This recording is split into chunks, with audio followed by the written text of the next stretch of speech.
Chapter 1035. Both of them were the backbone members of Team Zero, and it was a 2v1 situation. Naturally, they weren't afraid of Dustless's tricks, and there was no need to be afraid. This was Soul Society, the headquarters of Shinigami. Once Dustless had any malicious action, he could make a move to arrest him and bring him to justice. You two asked for it. If I don't teach you a lesson that you will never forget, you will really think that I am made of mud and can slap me whenever you want. Staring at the plump figures of the two women, Seo Toshio and Shudora Senjumaru, Wuchin secretly laughed with bad intentions. At the same time, a dark sphere flashed. Is this the thing that destroyed the Hogyoku? The moment the truth-seeking ball appeared, it attracted the two women's attention like honey. They looked at the truth-seeking ball in surprise, like curious babies who hadn't grown up yet, unable to take their eyes off it.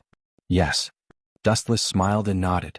The nature of the energy seems to be similar to the Hogyoku. Staring carefully at the black sphere for a moment, Shidoro Thousand Maru's eyes lit up. So smart. Hearing this, Dustless gave Shidoro Thousand Maru an appreciative look. The foundation of the truth-seeking ball was actually the yin-yang release, which was the combination of yin release and yang release, and the foundation of the Hogyoku was the power of Shinigami and the power of the void. Although there was a world of difference, the theory of creation was the same. But, such a small ball can destroy the Hogyoku? Do you think I am a 3-year-old child? Shidoro Thousand Maru shouted, her face full of doubt. Such a small ball was not even as big as the Hogyoku, and there was nothing special about it. Although Shidoro Thousand Maru didn't say anything, he secretly exerted Ryatsu.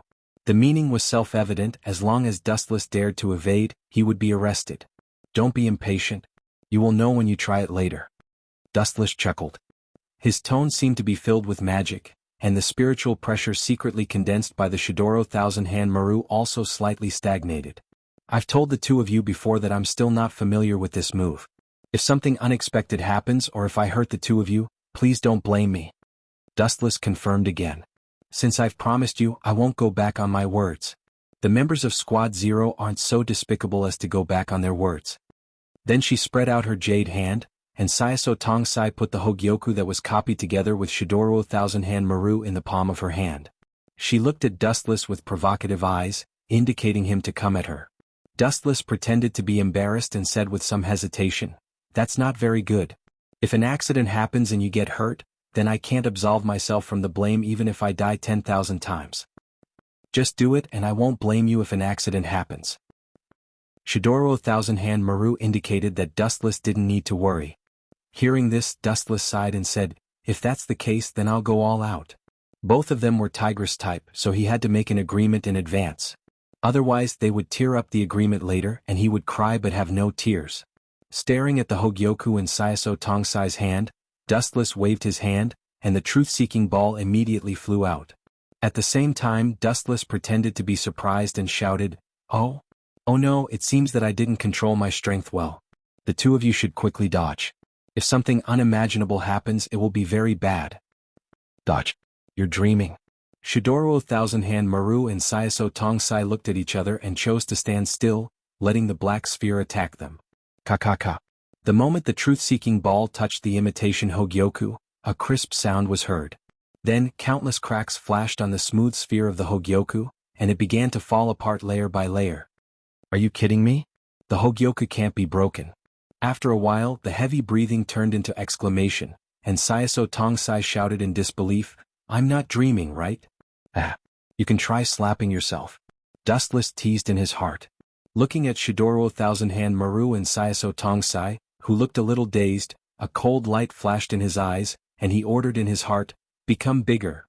Buzz buzz buzz. The thumb-sized truth-seeking ball emitted a strange fluctuation, and then it spun violently uncontrollably.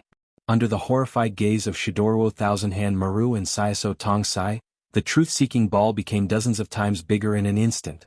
Ka. The black sphere expanded rapidly, and everything that came into contact with it was annihilated into ashes, and in the blink of an eye, it swallowed Saiso Tongsai and Shidoro Thousand Hand Maru. Puchi. In a trance, Dustless vaguely heard the sound of clothes being torn. "Both of you leave quickly or you will be killed," Wu Qin shouted anxiously. At the same time he quickly closed his palm. Only then did the expanding truth-seeking jade settle the matter and disappear without a trace from his sight. The entire captain's office was in a mess and everything was erased. The room was empty and only Dustless, Shidoro Thousand Hand Maru, and Saiso Tongsai were left. Of course, the current Saiso Tongsai and Shidoro Thousand Hand Maru were completely different from before. They couldn't even touch each other. Whoosh whoosh whoosh. The room was destroyed and a gust of cold wind hit. The two of them shivered at the same time, and then their eyes were spitting fire.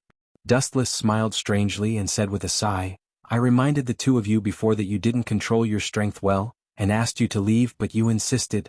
Now you are suffering the consequences of your own actions." Sigh.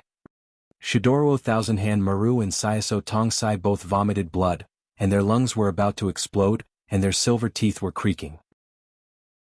Chapter 1036. Shidoro Senju Maru and Saiso Tongsai's faces turned green. Their spiritual pressure pressed on Dustless like Mount Tai.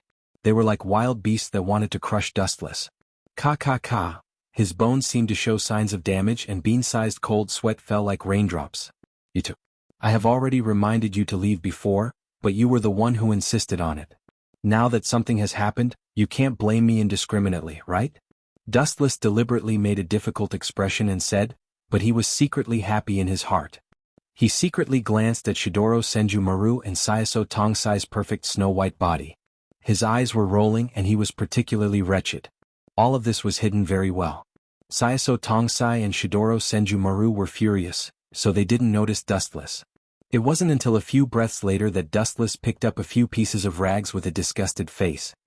"How dare you be naked in broad daylight? What a disgrace. Both of you are a disgrace to the Grim Reaper." This reprimand was more uncomfortable than killing Shidoro Senju Maru and Saiso Tongsai. At the moment, the two of them stared at Dustless fiercely and took the rags handed over in a hurry. "In the future, I need to store a camera in the xianxia space. The next time I encounter such a rare scene, I can take it as a souvenir." Seeing that Shidoro Senju Maru and Saiso Tongsai blocked the secret department's position in the blink of an eye, Dustless smacked his lips unhappily and sighed in his heart. "You are doing it on purpose, right?" Saiso Tongsai stared at Dustless ferociously, gritted his teeth and said word by word. Shidoro Senju Maru's face was also flushed. If it weren't for the fact that she was only using rags to cover her body, it was inevitable that her body would be exposed during the fight. She definitely didn't mind using what she had learned in her life to fight to the death. "The two of you. I've already said it before. I haven't mastered that move yet and it might go berserk. You're the ones who have to depend on it. You're also the ones who promised not to pursue the matter even if an accident happens." "What? Are you going back on your words now?" Dustless said without any ripples. Two vast spiritual pressures locked onto him, but he was completely indifferent. "This guy is so strong. He's definitely not an ordinary captain." Saiso Tongsai and Shidoro Senju Maru looked at each other, and their eyes flickered for a moment. The high-density suffocating Ryatsu was removed. "If you dare to go out and gossip, I will tear you into pieces." Wu Chen waved his hand to indicate that Shidoro Senju Maru didn't need to worry. He said, "Although this time's careless mistake caused a big accident, everyone is safe and sound. This is the best. How can I go out and say more? At least you know what's good for you." The hostility in Saiso Tongsai's eyes flashed away. Even so, she was still gasping for breath. The two majestic peaks in front of her were still trembling. She was hit hard today. Originally, Saiso Tongsai deliberately looked for trouble with Dustless today to take revenge for what happened in Hueco Mundo. Who would have thought that she would be checkmated by Dustless? Not only did she suffer a double loss, she even had her naked body seen. Just thinking about it made her blush and her body heat up. A strange feeling spread through her body. He can really destroy Hogyoku. Compared with Saiso Tongsai who blushed and found it hard to accept, Shidoro Senju Maru saw through it. After a little embarrassment, she returned to her usual calmness and wisdom. In this regard, Dustless was slightly surprised but he was relieved. Four death gods like Shidoro Senju Maru and Unohana Retsu who had lived for thousands of years, the moral and theoretical concepts that couldn't be violated in the eyes of the secular people were worthless in their eyes. The so-called body may be just a simple skin for these death gods who were thousands of years old. After living for thousands of years, the desire to have a naked body had long disappeared. No desire and no desire. Dustless saw more depression and unhappiness in Shidoro Senju Maru's eyes. According to Dustless's guess, the reason why Shidoro Senju Maru felt helpless and tangled was that she was disgusted by a kid who was dozens of times smaller than her. In other words, at this moment, Shidoro Senjumaru was full of anger, but there was no place to vent it. Why don't the two of you go back and tidy up your clothes first? We can talk later. Seeing the naked body, Dustless was extremely uncomfortable for a while. Shidoro Senjumaru and Saiso Tongsai might be able to see the most primitive ambition of human nature, but he who was young and vigorous couldn't do it. His eyes were full of burning flames. Dustless took a deep breath and tried to calm himself down. At the same time, he impatiently asked them to leave. A man and a woman alone in a room, and the two of you are still dressed like this. It is inevitable that there will be misunderstandings if you are seen. Shidoro Senjumaru and Saiso Tongsai looked at each other. Instead of showing signs of retreating, they took the initiative to draw closer to Dustless. They looked at him with bright eyes, and there was a touch of passion in their eyes. Is it possible that the two of them like me? I'm so handsome and strong. It is right that they like me. This is not a coincidence but inevitable. With a narcissistic smile on his face, Dustless thought about it. He didn't know where he got a bowl of hot tea from, and he poured it into his mouth in high spirits. Getting close to Dustless's face, Shidoro Senjumaru asked hopefully, "What is the principle of the technique that destroyed the fake Hogyoku just now?" Dustless's old face suddenly darkened when he heard that. He couldn't help but complain, "You looked at me with shining eyes just to ask this question, right?" After that, Dustless looked at Shidoro Senjumaru nervously. "Nonsense, of course it is," Shidoro Senjumaru said naturally. Seeing Dustless's darkened face, he rolled his eyes. "Do you think I like you? How is that possible? You have thin arms and legs. Who would like you is blind. Don't say this kind of joke in the future. It is not funny at all." All the hot tea in his lungs was sprayed out. Dustless's good mood also turned cloudy. He cursed in his heart and swore that he would not easily forgive Shidoro Senjumaru in the future. It was as if they had fallen asleep, and the light that flickered from time to time also stopped. No. It's just an incubation period. It will take a while before it wakes up. Dustless was no longer worried after sensing the changes in the Hogyoku. The Hogyoku had just fused and it would take a while for it to work. When it wakes up, the Hogyoku will work and it will give birth to an independent consciousness. In the dark laboratory, Aizen Sosuke and Ikemaru Jin came here more often after they learned that the Hogyoku was destroyed. Except for the necessary occasions, they stayed here almost every day. "Captain Aizen, are you sure you want to create a new Hogyoku?" Jin's voice sounded in the silent room. "Yes." Aizen Sosuke answered frankly, "Although it's a pity that the Hogyoku was destroyed, it shows that we were on the right track."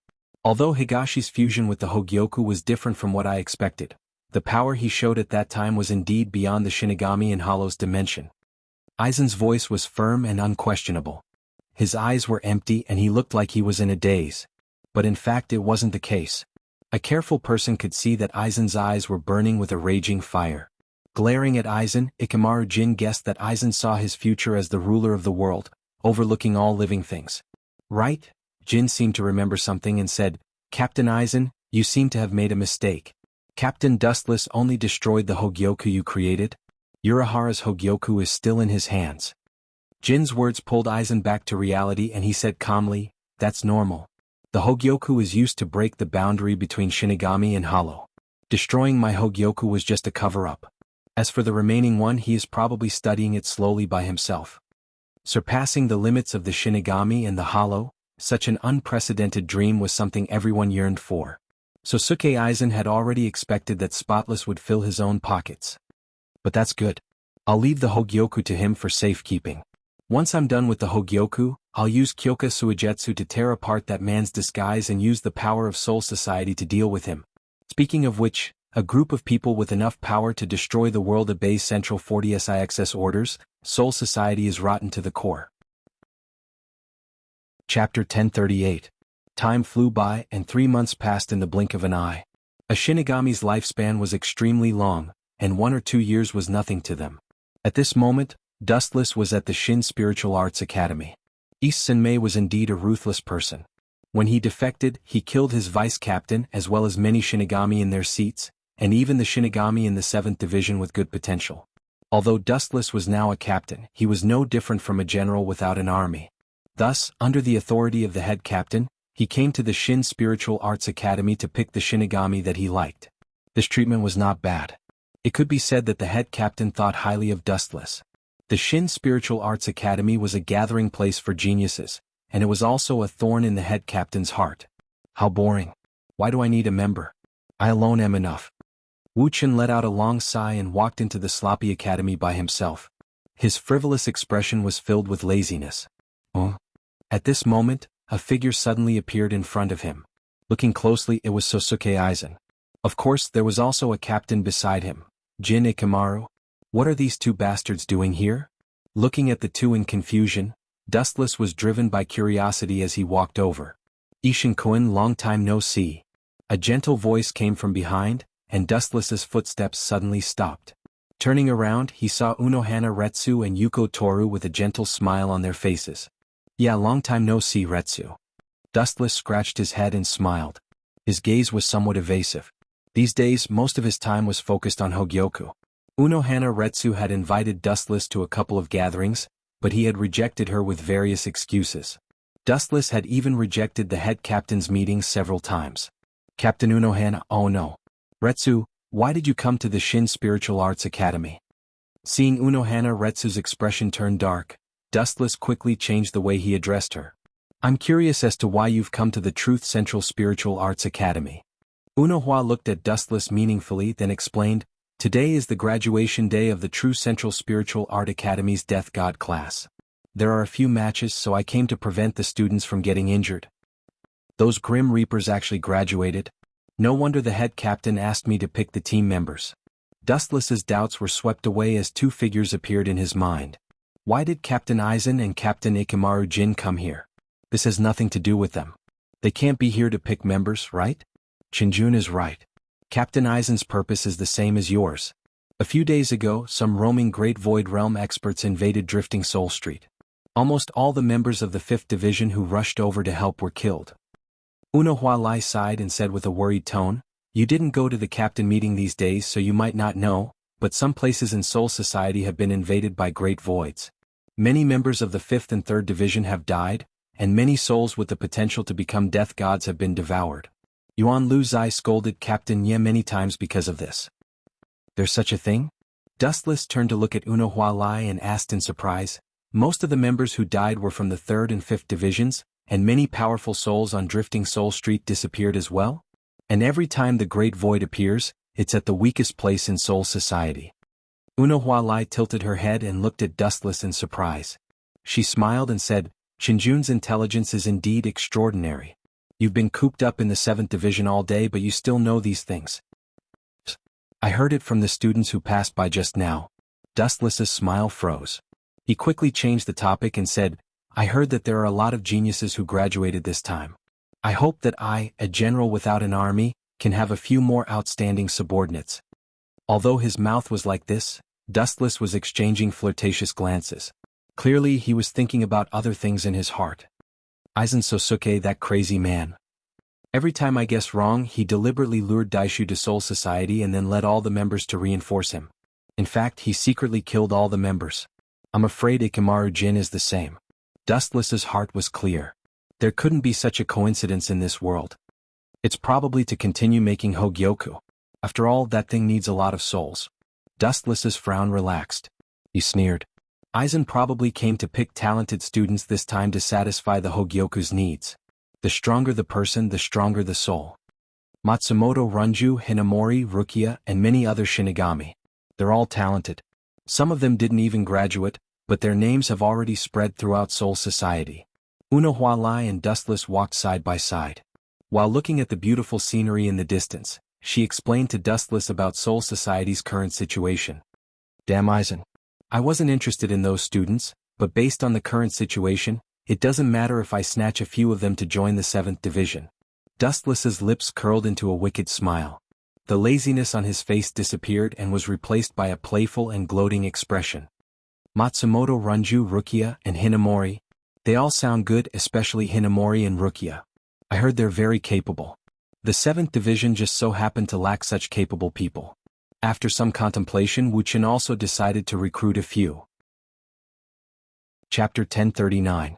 Dustless could see many students coming and going in the Shin Spiritual Academy. Today was the graduation day, so there was a lot of people coming and going. The gathering of the heroes. Dustless looked around and took in all the students. He was filled with emotions. In the future, people from all walks of life would be cultivating in this academy. Speaking of which, where is Aizen Narasuk? Dustless looked around for traces of Aizen Narasuk. This kid suddenly disappeared from the world, and his Ryatsu disappeared along with Jin Ikamaru. Wanju, have you thought about which team you want to join? The delicate and soft laughter attracted Wu Chen's attention. He turned his head and looked at the source. There were two young girls wearing Death Overlord costumes. Their facial features were as white as snow. Their appearances were excellent. Their bell-like smiles were intoxicating. Most importantly, Dustless knew both of them. The golden-haired girl had beautiful and long curly hair.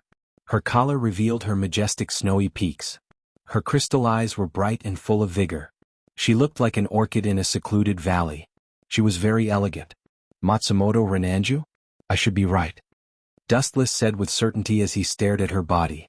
Because of his abnormal vision, Dustless could even see the pink on her snowy peaks. Of course, normal people wouldn't be able to see it. After all, Dustless's dojutsu and vision were too powerful. The girl next to Matsumoto Renanju had short black hair and dark purple eyes. She was petite and petite. Without a doubt, this girl was Rukia Kuroki. God is good to me, giving me a pillow when I'm sleepy? Wu Chen said with a smile with bright eyes. He sighed that God gave him face. Then he stepped forward and greeted them with a smile. When he was about to strike up a conversation with them, the two girls unexpectedly spoke first. Please move, Captain Dustless. The one who spoke was the hot Matsumoto Renanju. Her face was stern as if she saw a jinx. Dustless was embarrassed and her tone was filled with disgust. What's going on? Why do I always get shot when I'm lying down recently? Seeing this, Dustless was directly petrified. A while ago he had offended Zero Squad because of the Masked Legion, and now he had inexplicably offended this girl. The corner of his mouth twitched and he could not help but ask curiously, this should be the first time we've met, right? That's right. Matsumoto Ranjiku nodded. Her tone was still cold, which made Dustless speechless. Alright, it might be because of that brat Jin Ikamaru. I've been causing him a lot of trouble. Dustless didn't know whether to laugh or cry. The relationships in Soul Society were so complicated. Sometimes, if you offended one person because that person's relationship was too great, you would end up offending a group of people. You must be Rukia the Rotten Wood. Seeing Matsumoto Ranjiku's cold face, Dustless also changed the topic. He looked at Rukia with a smile and said very gently, I have a good relationship with your brother-in-law, Byakuya. If you have time, you can come to my 7th squad to play. Dustless forced a smile. When it came to acting, he knew that he was not as good as Aizen Sosuke. Impossible. You're definitely lying to me. Everyone in the Guiding 13 doesn't care about my sworn brother, and he doesn't care about the other captains either. How could he know you? Rukia blinked her eyes and questioned. Even the zanpakuto on her waist was unsheathed. She probably thought that Dustless was a liar. What's the matter with these two brats?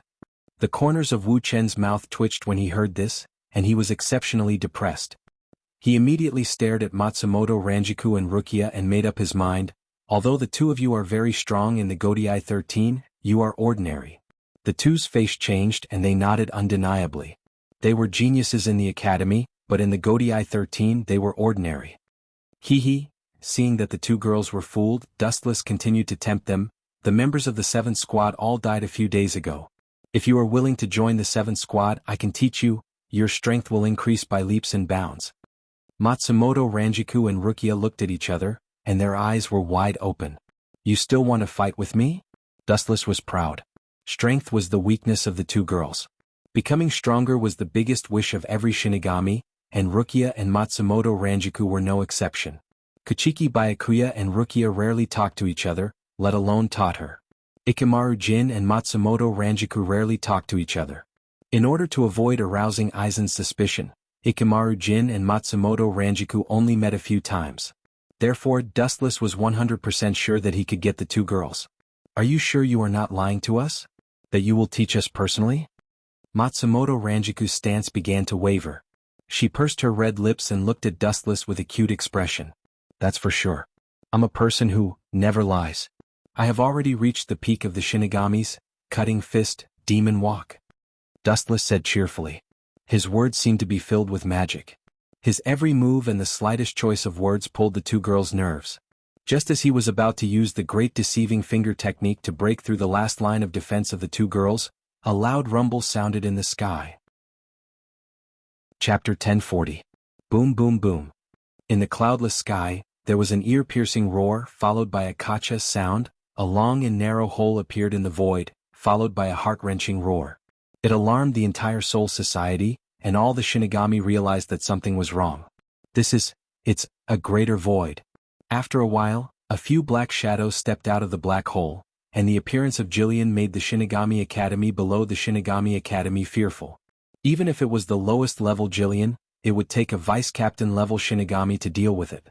For these students, it was a godlike opponent. Roar roar roar. Jillian's horrifying roar came out of his mouth, and the crisp sound was like bones being crushed. Many of the weaker students fainted while foaming at the mouth. So far, these students haven't really fought with a greater void. Look at the sky, what is that? It's so scary, it's hard for me to breathe. The teachers of the Shinigami Academy seem to have said that this is a greater void called Jillian, that's Void Flash. Bastard, run, this is not something that rookies like us can handle. The Shinigami Academy, which was full of geniuses, played out an unprecedented funny scene. A group of Shinigami threw away their shallow fighting, and ran away. Their running speed was comparable to the Shinigami Xuanhuan. This group of useless guys, each one is faster than the other when running for their lives. Matsumoto Ranjiku saw this and scolded secretly. Usually they were bragging, but now they were running faster than the other. The Rottenwood Wuxia was still standing in the far east, but her hair was wet. She was nervous, and her hands that were holding the Zanpakuto were trembling. The fear in her eyes was hard to hide, and Matsumoto Ranjiku was no exception. Your courage is commendable, but your behavior is too stupid. This level of fighting is not suitable for you to run for your lives. Looking up at the greater void in the sky, Dustless was puzzled, it was too strange to invade. We are about to join the Shinigami, how can we run? Matsumoto Ranjiku said stubbornly, holding the Zanpakuto tightly, and looked at the Jillians in the sky. Boom boom boom. Destructive fluctuations covered the sky, and a deep red halo dyed the entire True Central Spiritual Art Academy red. Several Jillian opened their mouths and released Void Flash at the same time. Although I don't know what's going on, this kind of occasion is pretty good. Dustless's lips curled into a smile as he glanced at the surrounding students from the corner of his eyes. This sudden drama, the hero saving the damsel in distress, was not bad at all. Whoosh whoosh whoosh. Several world-destroying Void Flashes rumbled down and locked onto their targets, which were the extremely conspicuous Matsumoto Ranjiku and Rukia. Almost everyone from the surrounding academies had fled. Only Dustless and a few others were left. Just Jillian trying to strike a stone with an egg. You overestimate yourself. The spiritual pressure in his body surged. Dustless calmly closed his eyes. Suddenly, he was startled to find that the corners of his clothes were grabbed by someone. Looking up, he saw that it was actually Matsumoto Ranju and Shimu Rukia. That doesn't seem right. This seems to have been deliberately arranged. Dustless had a strange expression on his face. He had a feeling that this situation was deliberately arranged by someone. It was obviously a scene of a hero saving a damsel in distress. It was just that the protagonist had somehow been replaced by Dustless. It's coming. Matsumoto Ranjiku said in horror. She looked up and saw that the Void Flash had already landed on her head. Seeing that the Void Flash was about to destroy the three of them, Rukia and Matsumoto Ranjiku closed their eyes in despair and quietly waited for death to come. It was also at this moment that an incomparably ferocious repulsive force erupted. Shinra Tensei. A perfect 360-degree defensive circle was instantly formed, and the Void Flash was easily repelled. Attacking my cute teammates, you bunch of Jillian. You're really not giving me any face. Vigorous spiritual pressure surged all over his body. A bright flash of light converged on Dustless's arm and continued to expand. It gradually engulfed Dustless's entire palm. Hato's 91,000 hands bright sky cannon. The huge light beam turned into scattered flashes of light. Each side of the light beam was far sharper than a blade and more blazing than a flame. All of them ruthlessly bombarded the Jillian. Boom boom boom. In the blink of an eye, groups of Jillian were turned into ashes. They were blasted all over the sky. Because too many Jillian were blasted to death, a series of explosions could be heard in the sky. So powerful. The two women choked and looked at the dismembered Jillian in the sky. They didn't even notice that their saliva was overflowing. They looked at Dustless with worship. Hato's 63 Thunder Roar Cannon. A flash of light bloomed and the Jillian along the way suddenly collapsed. The golden light was unstoppable. It spread for 10 miles and annihilated all the Jillian like skewers. Then Captain Eisen wearing Captain's Haori made a high-profile appearance. Bastard, how can this be? Eisen cursed in his heart. He looked at Matsumoto Ranjiku and Rukia with worship in their eyes. He was the one who wrote the script of a hero saving the damsel in distress. His purpose was to save this group of people at the critical moment. Their souls were good, suitable for Hogyoku material, so he needed to join the 5th Division.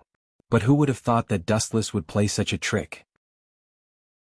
Chapter 1041. Sosuke Eisen wanted to cry but had no tears. His painstaking plan had gone down the drain and instead, it had helped Dustless. Seeing Matsumoto Ranjiku and Rukia's admiring eyes, he was furious. If you want to worship someone you should worship yourself, not Wu Qin. Dustless grinned. He understood Eisen's intentions. Great Void took the opportunity to enter the academy and waited for Matsumoto, Rukia, and the others to despair. Then Eisen and Sosuke Eisen stepped forward. How despicable. Dustless pointed his middle finger at Sosuke Eisen. Then he chuckled. In the end, Eisen was the one who got away with it. Oh, Captain Eisen's face doesn't look so good. Dustless walked up to Sosuke Eisen and teased him. Sosuke Eisen's expression turned gloomy. He suppressed the anger in his heart and asked in a low voice, Captain Dustless has been in the 7th Division recently. Why did you suddenly come out? In fact, due to the overly horrifying sound, it gave people the illusion of a poisonous snake hissing and hissing. Wu Qin smiled and took it as a child venting his dissatisfaction. He said calmly, the members of the 7th Division were all killed by the traitor. Now, the head captain wants me to choose outstanding students from the True Central Spiritual Arts Academy. These two will be my new members. Pointing at Matsumoto Ranju and Rukia, Wu Qin chuckled and said. Hearing this, Matsumoto Ranjiku and Rukia looked at each other speechlessly. Although they were tempted, they still hadn't agreed to let Wu Qin join the 7th Division. After thinking for a while, Matsumoto Ranjiku was about to reject Dustless, but her mouth was blocked in advance. These two members of my team are talented and hardworking. Anyway, the 7th Division has nothing to do now. If I teach them step by step, they will definitely improve by leaps and bounds. Matsumoto stopped. She planned to join the Godai 13 after graduation anyway. She wanted to join Ikamaru Jin's 3rd Division but he rejected her. Now it seems that joining Dustless's 7th Division is not a bad idea. Ha! Eisen smiled reluctantly but he still raised his hand and congratulated. Congratulations Captain Dustless for finding 2 good teammates. Congratulations. Although he said that, Eisen's heart was filled with resentment. The materials he painstakingly gathered for Hogyoku were taken away by Dustless. Kakaka, right at this time, the sound of ruins collapsing attracted Dustless's attention. Immediately after, a young girl covered in dirt came into view. Isn't this Hinamori? Dustless was surprised and instinctively looked at Sosuke Eisen. TSK. Since it's delivered to my doorstep, I'll just accept it. Now, the 5th Division was the same as Dustless's 7th Division. They were all killed by Eisen. The stronger the Shinigami, the easier it was for Eisen to trick them into going to the operating table. Hinamori? Her talent isn't bad, she's a good material for Hogyoku. Eisen thought viciously but he still had a warm smile on his face. He looked like a big brother next door who cared about everything. Thinking about this, Eisen immediately came up with a perfect trap. Just as he was about to capture Hinamori, an accident occurred. A bright golden light swooped down and Dustless, who was standing next to Sosuke Eisen, instantly appeared next to Hinamori and said something that made Eisen's heart ache. His cooked duck was swallowed by Dustless again. Young girl, the 7th Division needs an outstanding genius like you. Dustless looked at Hinamori with bright eyes and said, I have heard about your excellent performance in the academy. This time I came all the way here just for you. Hinamori didn't suspect anything. She just looked at Dustless with a little fear. Being looked at by those eyes that seemed to see through everything, she was afraid. Thousands of miles? Sosuke Eisen, Ranjiku Matsumoto, and Rukia were speechless. The academy wasn't far from the Godai 13, but it was within sight. Traveling thousands of miles was definitely nonsense. I will teach you the fighting techniques of the Shinigami. Your strength will increase by leaps and bounds, and in the future, you will be able to become a captain. Dustless's words made Hinamori a little dizzy. In the Godai 13, there had never been a captain who would give up his dignity and take the initiative to teach a member. They didn't have the time nor the leisure to do so. Seeing Hinamori's hesitation, Dustless thought quickly. If he didn't pull her over, she would definitely fall into Sosuke Aizen's hands. Look, you should know the two of them. Pointing at Ranjiku Matsumoto and Rukia Matsumoto, Dustless decisively said, they are now members of the 7th Division, and it won't be long before they are promoted to vice captain. After seeing Ranjiku Matsumoto and Rukia Matsumoto, Hinamori nodded timidly. In this way your Hogyoku project will be delayed indefinitely. Glancing at Aizen, Dustless thought to himself. Creating Hogyoku required a strong soul, and Sosuke Aizen wanted these young students because of their strong souls. Chapter 1042. Aizen looked at Dustless with hatred, hiding it so well that even Dustless didn't see it. They should be here soon. Looking up at the sky, Aizen's lips curled into a sinister smile. After giving Dustless a deep look, Aizen left. In the end, Aizen was just a pawn. He didn't care if he lost him. He gave up so easily. Dustless turned his head to look at Aizen Aok's back and asked in surprise. So simple. Strange. Dustless began to think about Aizen's purpose. It was impossible for him to give up on making the Hogyoku. After all, Aizen was very ambitious and wanted to become a god. While he was thinking, several figures surrounded Dustless. Captain, where are the other members of the 7th Division? Rukia and Matsumoto Ranju rushed over and asked in unison. Since it was their first time here, they had to interact with the other members so that they could take care of each other. Other members? Hearing this, Dustless shook his head and said bluntly, there are no other members in the 7th Division, all of them died, only you and Rukia. Oh, I almost forgot, she also counts. Dustless pointed at Hinamori and said. Oh. When the three of them heard this, their bodies almost couldn't support themselves and fell to the ground. They looked at Wu Chen in disbelief. Wu Chen had previously boasted a deluge of heavenly flowers. Who would have thought that there were only a few of them in the 7th Division?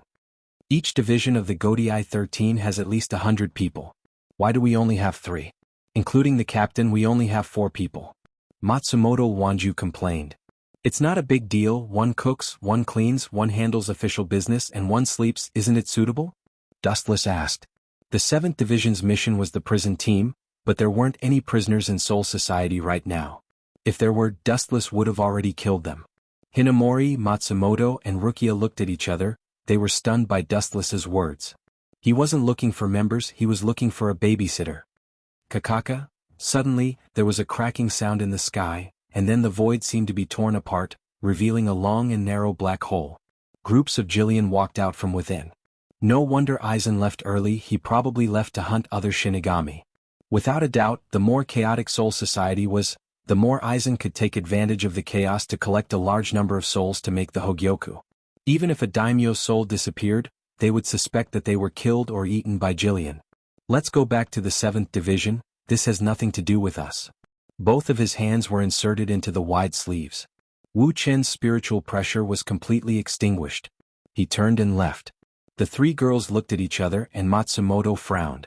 The daimyo is right in front of us, are we going to be deserters? Although Rukia and Hinamori didn't say anything, they had already unsheathed their zanpakuto and quietly made their stance clear. This is not our business, it's the mission of the other divisions. Besides, the 3 of you are just cannon fodder, you won't be able to do anything. Dustless ignored Matsumoto's words and said mercilessly. With your current strength, you can only face ordinary void fragmentation realm bastards. Jillian isn't something you can touch, retreat. Boom boom boom. At the same time, the ground shook violently, rolling up a huge cloud of dust. See, the qualified fighters I mentioned are here. Dustless chuckled and looked at the sky in the north. He saw Zaraki Kenpachi carrying his zanpakuto and leading a large group of Shinigami. The ferocious formation made the sky dim, and the whole world was immersed in the aura of the 11th Division. Look at the other divisions and then look at us. Matsumoto rolled her eyes at Dustless and said, why are you so anxious? This is not our duty, there's no need for us to interfere. Dustless was indifferent. Just as he was about to turn around and leave, he suddenly noticed that the space behind Matsumoto, Rukia, and Hinamori were distorted. Dustless, who realized that something was wrong, scolded coldly. The 3 of you get out of there now. The 3 girls were stunned. Hearing Dustless's stern tone, they hurriedly dodged. They were considered talented. When they were in the Zhen Central Spiritual Technique Academy, they already knew how to teleport. Immediately they used all their strength to escape. Crack. The black cavities behind the girls suddenly exploded. A smaller greater void drilled out and pounced towards the girls. Even though they were very fast, this greater void was clearly beyond Jillian's level and was even faster. It almost caught up to them in an instant. The most unfortunate person was Matsumoto. The mysterious daimyo's bone blade was flickering with cold light. It was about to pierce Matsumoto's abdomen. Its method was extremely ruthless. It seemed like it wanted to kill her in a single strike. 6 staff-like prison. 6 golden rays came from all directions and restrained the daimyo. Matsumoto was finally spared. This daimyo doesn't seem right. What the hell is that? Dustless's expression froze. He noticed that something was wrong. It was completely different from the normal ajuchas and vasto lord. Chapter 1043. The mysterious greater void was covered with strange patterns all over its body. It looked messy, but in fact, it was filled with indescribable mysteries. Strange, it seems a little familiar. Wu Qin raised his eyebrows and looked at the mysterious pattern. He muttered in his heart. Ka ka ka. At this time, an unexpected crisp sound attracted Dustless's attention. Looking at the origin of the sound, there were cracks on the 6 huge lights. Death God, you want to restrain me with trash of this level? You underestimate me too much. The greater void that looked like a mantis turned its head and bared its teeth at Dustless. I'm different from the other ajuchas. Don't underestimate me. As soon as it finished speaking, it suddenly used force and tore the 6 light prison apart with brute force. It is indeed different. Dustless nodded his head in agreement. This greater void in front of him was indeed not bad. Its strength was higher than ajucha's, but it was not at the level of vasto lord. But, after quietly looking at it for a while, Dustless's expression was cold as the light of destruction flickered on his fingertips. So what if it's different? In the end, it's still ajucha's. As soon as he finished speaking, the light condensed and Dustless's hand shot out. Dowbreaker 88, Flying Dragon strikes the thief. Whoosh whoosh whoosh. An extremely thick beam of light flew out and instantly engulfed the entire world. There was no sense of existence in the sky. The light that could be said to be invincible evaporated everything it touched. Boom boom boom. An ear-piercing explosion rang out, and an earth-shattering shockwave spread out like a wave. What was surprising was that although the mantis-like ajuchas was injured, it was still alive. It didn't die. A hint of surprise flashed across Dustless's calm face. He curiously looked at the heavily injured ajuchas and saw the irregular patterns all over its body. It was extremely mysterious. Dustless frowned. He felt that he had seen these patterns before, but he just couldn't remember where. Damned Grim Reaper, I won't let you go, never. Achukas, who was in excruciating pain, roared angrily. The spiritual pressure in his body surged, and a huge sphere condensed in his mouth, erupting with a shockwave that could destroy the true Central Spiritual Art Academy. Captain, if we get hit by that, the true Central Spiritual Art Academy will definitely disappear. Rukia said anxiously. The same was true for Matsumoto and Hinamori. After all, this was their alma mater, and it was hard for them to part with it. You're talking about the situation where I hit him. He didn't even have the chance to retaliate. Dustless smiled as he lazily stuffed his hands into his sleeves. Bastard, you should know when to stop looking down on others. In his mantis form, Ajucha's eyes were spitting fire. This bastard was too infuriating. He actually said that he wouldn't need to use his hands to finish him off. What a shameless boast. He raised Void Flash in anger, but just as he was about to throw it out, something happened. Tens ho. On the surface of the Void Flash, a black flame suddenly appeared, and then it exploded violently. Boom boom boom. The monstrous explosion swept across the sky, and the entire True Central Spiritual Art Academy shook. An area of about a few kilometers was turned into a huge sea of fire. It burned for a few minutes before it slowly stopped. It was a spectacular sight. The power of Void Flash is obviously stronger than Achukas and even stronger than Void Flash. And this guy obviously isn't an Arcana breaker. Strange, when did Hueco Mundo have such a void? Dustless muttered in disbelief. He immediately looked at the mantis void in front of him that was affected by his Void Flash explosion, and after thinking for a while, he resolutely walked over. Don't come over, maybe he still has some strength left. Dustless turned his head to Matsumoto and the others and said, Bastard, damn it, I won't let this go. Void roared, and his body crazily absorbed the Reiki contained in the atmosphere. This scene shocked Dustless. Impossible, how can a void directly absorb Reiki? He's not a Quincy. Death gods relied on their own training to increase their Reiki, while void evolved by swallowing each other. Only a Quincy could directly absorb Reiki from the atmosphere. Staring at the patterns on the cockroach Ajucha's body, Dustless had a flash of inspiration in his mind. He suddenly came to a realization. This is a blood-calming equipment. Squinting his eyes, Dustless suddenly understood what the strange lines were. After thinking for a while, he realized that the Quincy of the Wandless Empire did indeed have the ability to give Void the unique ability of a Quincy. Squatting in front of Void, Dustless extinguished the Reiki in his body and asked expectantly, "Kid, I'm in a good mood today. Tell me the source of the Quincy's power and I'll spare your life." If possible, Dustless also wanted to obtain the ability of a Quincy. Thinking of Yawacha's omniscient and omnipotent super ability, Dustless felt a burst of fire. "Quincy? I don't know about that kind of thing." Achukas turned his head and said coldly, "You're just a void, but your mouth is surprisingly stubborn."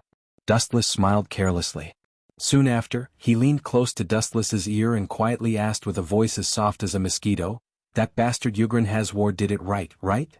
Who is that? I don't know." Achukas refuted with all his might. Dustless snickered inwardly.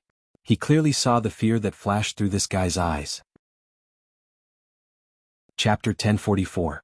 The eyes were the window to the soul, no matter what kind of creature it was. Even the slightest change couldn't escape Dustless's fiery golden eyes. This great void at the level of the cockroach Ajuchas gave Dustless the first thought that he had a guilty conscience. The evasive gaze in his eyes explained everything. There is no need to quibble. I have fought with Quincy before, so I know a little about their moves. Seeing that this cockroach refused to admit it, Dustless didn't care and extended his hand. "What are you trying to do?" The cockroach Big Void screamed in horror. His tone was somewhat sharp. Dustless actually grabbed his head, and his eyes also underwent earth-shattering changes. His black pupils turned into a light purple color, and ripples spread out from his eyes. 9 pitch-black, flickering magatama hung from his eyes. The gem-like luster could see through one's heart, and the cockroach Ajuchas felt its heart palpitate. Under this pair of eyes, all secrets couldn't be hidden, and its heart was beating like a drum. What are you trying to do?" The cockroach Ajuchas asked with a trembling voice. The current Dustless was completely different from before. The light emitted from those strange eyes was like a god looking down on a weak ant, and it made its scalp tingle. "Don't worry, I am just extracting your memories." Dustless revealed a gentle smile and waved his hand. "There will be no danger to your life. At most, you will become an idiot." Hearing this, the cockroach Ajuchas flew into a rage and glared at Dustless. Its ugly eyes flashed with hysterical madness. Void flash. The flash that was secretly condensed hit Dustless, and the light engulfed his entire body. "Haha, you actually dare to come into contact with me at such a close distance. Serves you right, idiot death god." Ah. Dustless, who was hit by the void flash, exploded. At such a close distance, even if he wanted to use God's might to turn his body hollow, he didn't have the chance. The cockroach Ajuchas only heaved a sigh of relief after sensing that Dustless's spiritual pressure had completely disappeared. "It's just a grim reaper. How can a lowly race like you understand the greatness of that lord?" The cockroach Ajuchas snorted in disdain. Then, with a swipe of its hands, a long and narrow black cavity opened up. Just as it was about to step in, the voice of the King of Nightmares once again enveloped its mind. "That lord? Looks like it really is Jugram." Tens of thousands of rays of light gathered on the ground and condensed into Dustless's physical body. He was frowning as he pondered with deep puzzlement. To be able to bestow their abilities to voids, Quincy is truly a mystical race. Dustless sighed emotionally. He still remembered that after friend Havoc had revived, he had ordered the Knights of the Wandless Empire to capture powerful Great Voids, and he had even given them the ability to annihilate Great Voids to strengthen the Wandless Empire. Swish, swish. The black shadow was hard to see with the naked eye. It was as fast as light, but in Dustless's eyes, it was extremely slow. "Idiot, it's rare for me to be merciful and let bygones be bygones. You're actually courting death." His expression turned cold. Dustless had always hated people like this who did not know what was good for them. Without wasting any time, he lifted his leg and sent out a thick flash of light. Lightspeed kick. A straight ray of light poured out and disappeared in an instant, turning into a golden spear with extremely powerful thrusting force. It pierced straight towards the black shadow. Boom, boom, boom. A huge tremor resounded through the clouds. The cockroach voids was instantly sent flying, spurting out blood. Its entire body was corroded by the high temperature caused by the lightspeed kick, and its entire body was like charcoal. I didn't come knocking on your door, but you came knocking on my door first. Leisurely turning around, Dustless strolled away with a ferocious look on his face. After all, Dustless had killed Busby, and Jugram had an extremely good relationship with the former. They could be considered childhood friends. It was normal for Jugram to seek revenge or send a great voids to probe Dustless's background. Hold it right there. A shocking roar came from behind. Immediately after, Ajuchas, whose entire body was charred, swept up a sandstorm with great momentum. Turning his head and revealing half of his face, Dustless said with pity, "It doesn't matter if I stand here, but it will take your life, idiot." Dowbreaker 90, Black Coffin. The black light that flashed out from all directions converged. The black light pulsed with an indestructible sharpness, and its target was actually the cockroach Ajuchas. Poochie, poochie, poochie. After a few crisp sounds, the sharpness of Dowbreaker 90 directly turned into pieces of flesh. One day later, in the 7th Division. The usually empty 7th Division finally had some vitality. Although it was still a little lonely, it was much better than when Dustless was alone. The bright room was filled with the smell of alcohol, and the sound of snoring could be heard. Dustless didn't know whether to laugh or cry as he looked at the drunk Matsumoto Runju. He was counting on the latter to handle official business and not to find drinking buddies. Now, Matsumoto Runju was drunk on the sofa, and the meatball in front of her chest almost fell out. Forget it, it's time to meet her. After so long, I should have gathered the information I wanted. Dustless sighed softly and then his eyes lit up. Immediately, he used a shadow clone to temporarily replace him and quietly left the 7th Division. Don't tell me you've fallen for me? That's right, I'm born with a natural beauty. I don't even need to make a move during a duel. I just need to throw a few flirtatious glances at my opponent and he'll collapse. Caressing her long hair that cascaded down like a waterfall, Candace laughed foolishly. She was very narcissistic. Hearing this, Dustless looked at her strangely and said with a frown, "Are you an idiot? If I'm really tempted and take forceful measures, do you think you can resist with your strength? And if you really believe that your beauty can change everything, why don't you test it on Jugram?" What an insensible man. Candace's proud face instantly darkened. She glared at Dustless fiercely and said with gritted teeth, "Jugram, that bastard. I'll definitely be torn into pieces by him in the future." Dustless responded with silence. His expression was a little blurry and his eyes were dozing off. "You bastard." Candace was very depressed and could not help but curse in her heart. Dustless had a drowsy look on his face with a beauty in front of him. He did not know how to appreciate her beauty at all. "All right, have you gathered the information I asked for?" Dustless waved his hand and asked impatiently. He continued, "I don't expect you to understand Yawacha's abilities, but at least understand the abilities of the members of the Stern Ritter." Even though he had memories from the 3rd dimension, Dustless only remembered their abilities and did not know their specific moves. There were many heaven-defying people in the Stern Ritter. Dustless even remembered an unprecedented pervert. As long as he used his brain and imagined his opponent's tragic death, his dream could become reality. He could directly think of his opponent to death. "I've tried my best to find out more details, but I didn't manage to get the abilities of Yawacha's personal guards and Jugram himself." She handed a file that recorded the moves of the Stern Ritter to Dustless. Candace said solemnly, "Jugram is naturally suspicious. Once he finds out that I'm suspicious, he won't need any so-called evidence. He'll kill me directly." Speaking of which. Dustless nodded. He suddenly thought of Ajuchas, who had invaded Soul Society and had the power to destroy Quincy. He opened his mouth and was about to ask Candace about the details when something unexpected happened. A black irregular crack flashed in the sky. It was different from the black cavity of the Great Void, but it was also similar to a space tunnel. Dustless could clearly hear the cracked sound of movement inside. "You really know how to pick a time," Dustless frowned. A huge beam of light condensed in his hand. No matter who came out, he would kill them without hesitation. However, Candace's next move stunned Dustless. Chapter 1046. Candace blocked Dustless decisively with a determined look in her eyes. "She's my friend, Bambietta Bathabai. I won't allow you to hurt her. Little Bambietta is one of the only friends I have in my life." Candace's eyes shone with determination. Her tone was indomitable and without regret. "You value relationships so much?" Dustless was surprised. He remembered that there were a few women in the Wanless Empire, but all of them were extremely violent. This Bambietta that Candace mentioned was also very violent. A few seconds later, a pretty girl wearing the same military uniform as Candace appeared in front of him.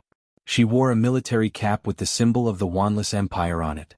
Her hair reached her waist, and she wore a short skirt with a heart-shaped insignia pinned to her chest. She wore a belt with a heart-shaped insignia, black stockings and long boots. Perhaps it was the first time she had seen Dustless. Her pure and innocent eyes were somewhat absent-minded and curious. She looked at Dustless with great interest.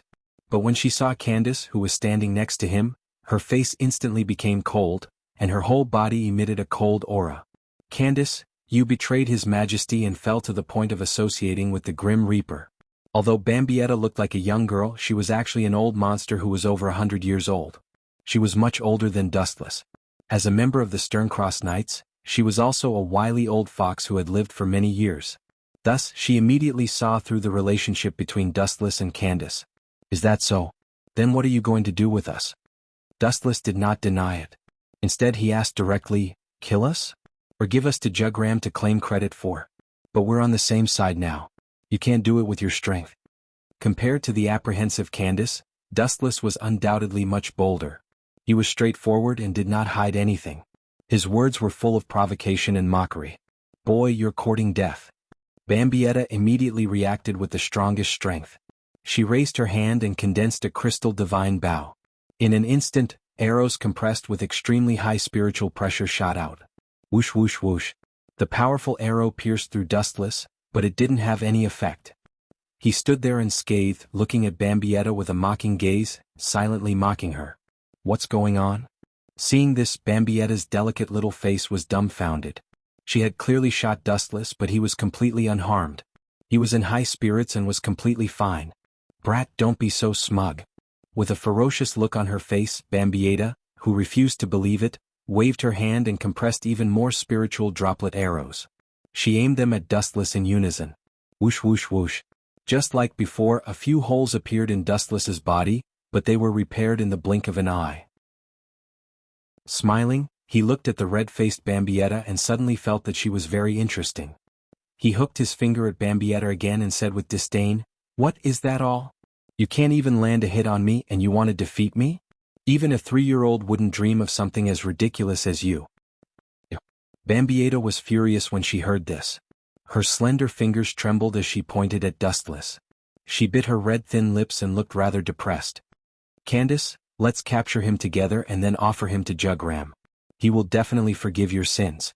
Bambietta, who had no choice, threw an olive branch to Candace, hoping that they could join forces to deal with Dustless. Little Bambietta, don't be deceived by that hypocrite Jugram. He has been using us from the beginning. Speaking of Jugram, Candace showed an expression of hatred and wanted to tear him into pieces. Seeing this, Bambietta frowned and looked at the grinning Dustless. She pointed at him and said, Candace, don't be deceived by this shifty-eyed Grim Reaper. One look at him and you can tell that he's not a good person. It didn't matter what she said, but the narrow-minded Dustless's face immediately darkened.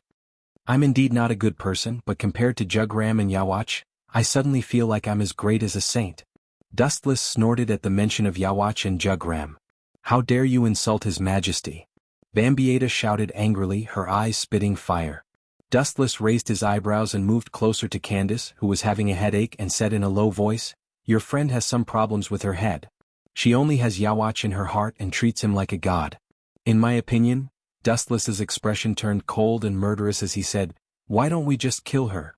Candace shook her head like a rattledrum and took a deep look at Bambietta. The hesitation in her eyes turned into determination. She decided to pull her best friend out of hell. Is little Bambietta pretty? Candace suddenly changed the topic and asked an irrelevant question. Hearing this, both Bambietta and Dustless were stunned.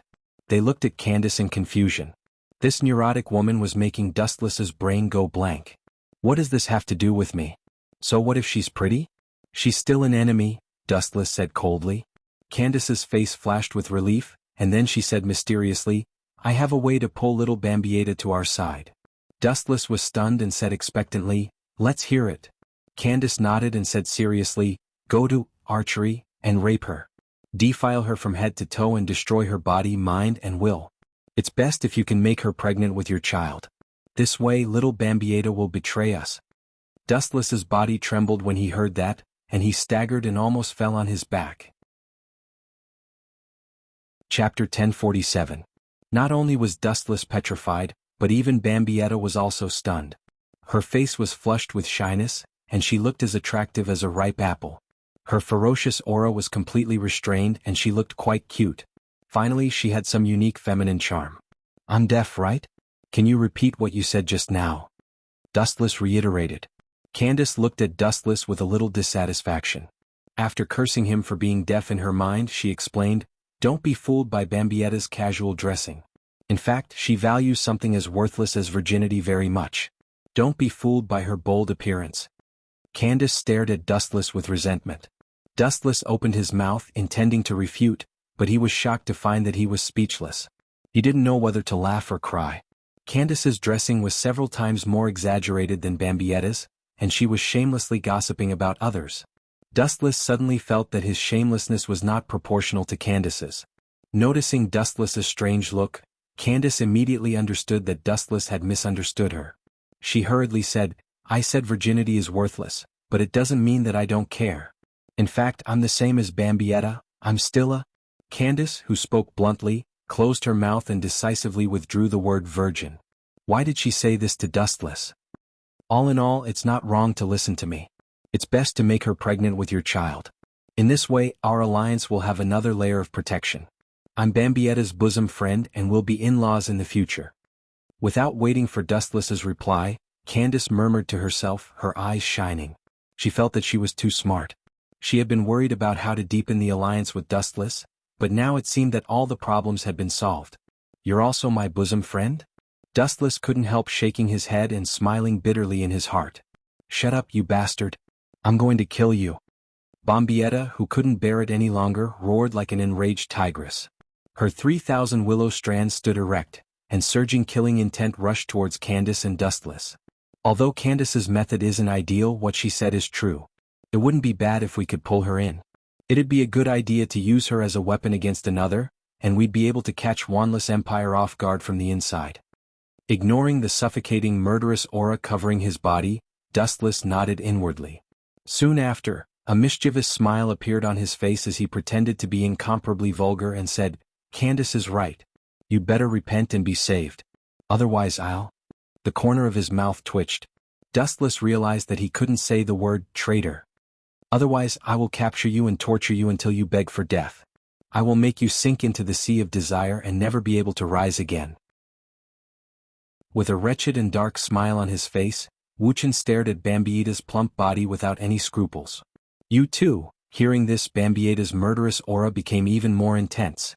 Due to her excessive indignation, the originally invisible murderous aura turned into a cold mist that enveloped Dustless and Candace. This was intolerable. A vast spiritual pressure that was not inferior to that of a captain-level Grim Reaper erupted from her perfect body. Crack, crack, crack. With Bambietta as the center, the ground beneath her feet cracked open, forming a huge crack that rapidly expanded. In the blink of an eye, it had expanded to a radius of several hundred meters. "Do you want to die? This is Soul Society." Seeing this, Candace's expression changed drastically. Releasing such a terrifying spiritual pressure would attract the attention of Soul Society sooner or later. When that happened, many captains would definitely rush over. The current Quincy was an existence that couldn't be exposed to the light. "So what? As long as I can get rid of you two before they arrive," Bambietta said nonchalantly. Not only did the spiritual pressure she released not decrease, but it also increased, causing Dustless's captain-level Haori to flutter. There are so many problematic girls these days." Dustless's words immediately attracted Candace and Bambietta's attention, and they both glared at him with dissatisfaction. "I'm telling the truth. You two belong to the brainless type." Dustless complained in his heart, and then his expression turned cold. "You little things can be killed in the blink of an eye. You're not even worth fighting." Hearing this, Bambietta, who had a bad temper, was about to explode. If Yawach wanted to kill her, he had to fight, but when it came to Dustless, he didn't even need to fight. One should know when to stop looking down on others. "Is that so?" Bambietta sneered and said sarcastically, "If you can really kill me in the blink of an eye, then I'll agree to your conditions and follow your lead." After saying this, Bambietta looked at Dustless with extreme disdain. Kill her in the blink of an eye? What a joke. Even Yawach couldn't do this. God is so unfair. Suddenly looking up at the sky, Dustless was dejected. Candace was stunned. Blinking her crystal eyes, she asked, "Why do you say that? You don't understand?" Dustless glanced at Candace and sighed in loneliness. "My life is really a tragedy. Now I have another teammate who is as brainless as you. Why is fate so cruel and ruthless?" Bambietta vomited blood and trembled with anger. Her ferocious look made it seem as if she wanted to tear Dustless apart. His words undoubtedly meant that he could kill her with a single glance. Chapter 1048. Compared to Bambietta, who snorted disdainfully, Candace remained silent. Although she had only met Dustless twice, including this time, she firmly believed in Dustless's words. It was not surprising that a person who was already a miracle could create any miracle, because his very existence was a miracle. This guy, her eyes flickered, captivating one's soul. Candace, who was lively by nature, remained silent, her expression calm. She sized up Dustless from the corner of her eyes, and a strange feeling spread in her heart. Dustless did not say a word in the face of Bambietta's mockery. It was not that he was powerless to fight back, but that he did not bother to answer. Seeing Dustless remain as indifferent as a statue, Bambietta withdrew her spiritual pressure. After all, this was Soul Society, and releasing spiritual pressure endlessly would attract the Grim Reaper's attention sooner or later. Bambietta could not help but think. Staring at Dustless and Candace, she frowned. If they fought, she would be the one who would be defeated and captured in the end. A moment later, her eyes lit up, and she suddenly came up with a plan. "Since neither of us wants to be caught by the Grim Reaper, why don't we fight in a more interesting way?" Bambietta withdrew her flames and put on an elegant smile with a hint of complacency and cunning. Candace remained silent and looked at Dustless. "The night is long and I have nothing to do. Tell me what you want to do. I hope you won't break the contract because you can't afford to lose." Dustless glanced at Bambietta indifferently and put his hands back into his sleeves. "No wonder you are in cahoots with Candace. You are indeed straightforward." Bambietta looked at Dustless in surprise and had a whole new level of respect for this Grim Reaper. Dustless and Candace clearly had the upper hand in a 2v1 situation, but Dustless was willing to give up the advantage. He was indeed broad-minded. However, the next sentence made Bambietta lose all her good feelings. "Just treat it as playing house with a kid who hasn't grown up yet. Hurry up, I still have things to do." Dustless frowned and said impatiently, "Brat, you will definitely pay the price." Bambietta clenched her fists and gritted her teeth. Soon after, she sneered, "Did you just say that you can kill me in the blink of an eye? Let's use this as a bet. If you can really do it, I'm willing to be your servant." "What if I can't do it?" Dustless asked curiously while rubbing his chin. "Then the two of you will be slaves." Bambietta replied with a cold laugh. "This is not fair." Candace stood up and objected. Her beautiful eyes were gloomy. If Wuxian won, Bambietta would become his slave and she would get nothing. On the other hand, if Wuxian lost, she would suffer together with Wuxian. "No problem." Dustless raised his eyelids and said indifferently. Hearing this, Candace immediately turned her spearhead and bombarded Dustless indiscriminately, her saliva flying all over the sky. "Are you kidding me? You are not qualified to decide my fate. We are allies now and we don't even have this basic trust. Let's just go our separate ways." Glancing at Candace, Dustless replied, "Besides, the winner of this boring competition will definitely be me. Also, I can have a little slave to play with. How great would that be?" Dustless stared at Bambietta with an invasive gaze and laughed sinisterly. His wolf-like gaze could ignore the existence of clothes. It was very wretched. Whoosh whoosh whoosh. The spirit seed arrow immediately pierced through Dustless, but it was still useless and he recovered in the blink of an eye. Dustless glanced at the frustrated Bambietta with pity and said calmly, "This kind of ordinary attack is useless. Only after Annihilator uses Perfect Holy Body, or activates Holy Word, can he attack my physical body." Until now, Dustless still couldn't figure out how Annihilator could elementalize. Grumble grumble. At this moment, Dustless's stomach started to grumble. He suddenly felt a little hungry and said, "It's getting late.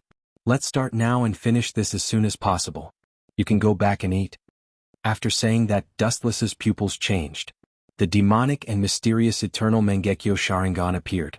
The berserk eye power made one's soul tremble. If one was stared at by that eye, one's soul would be lost. Grumble.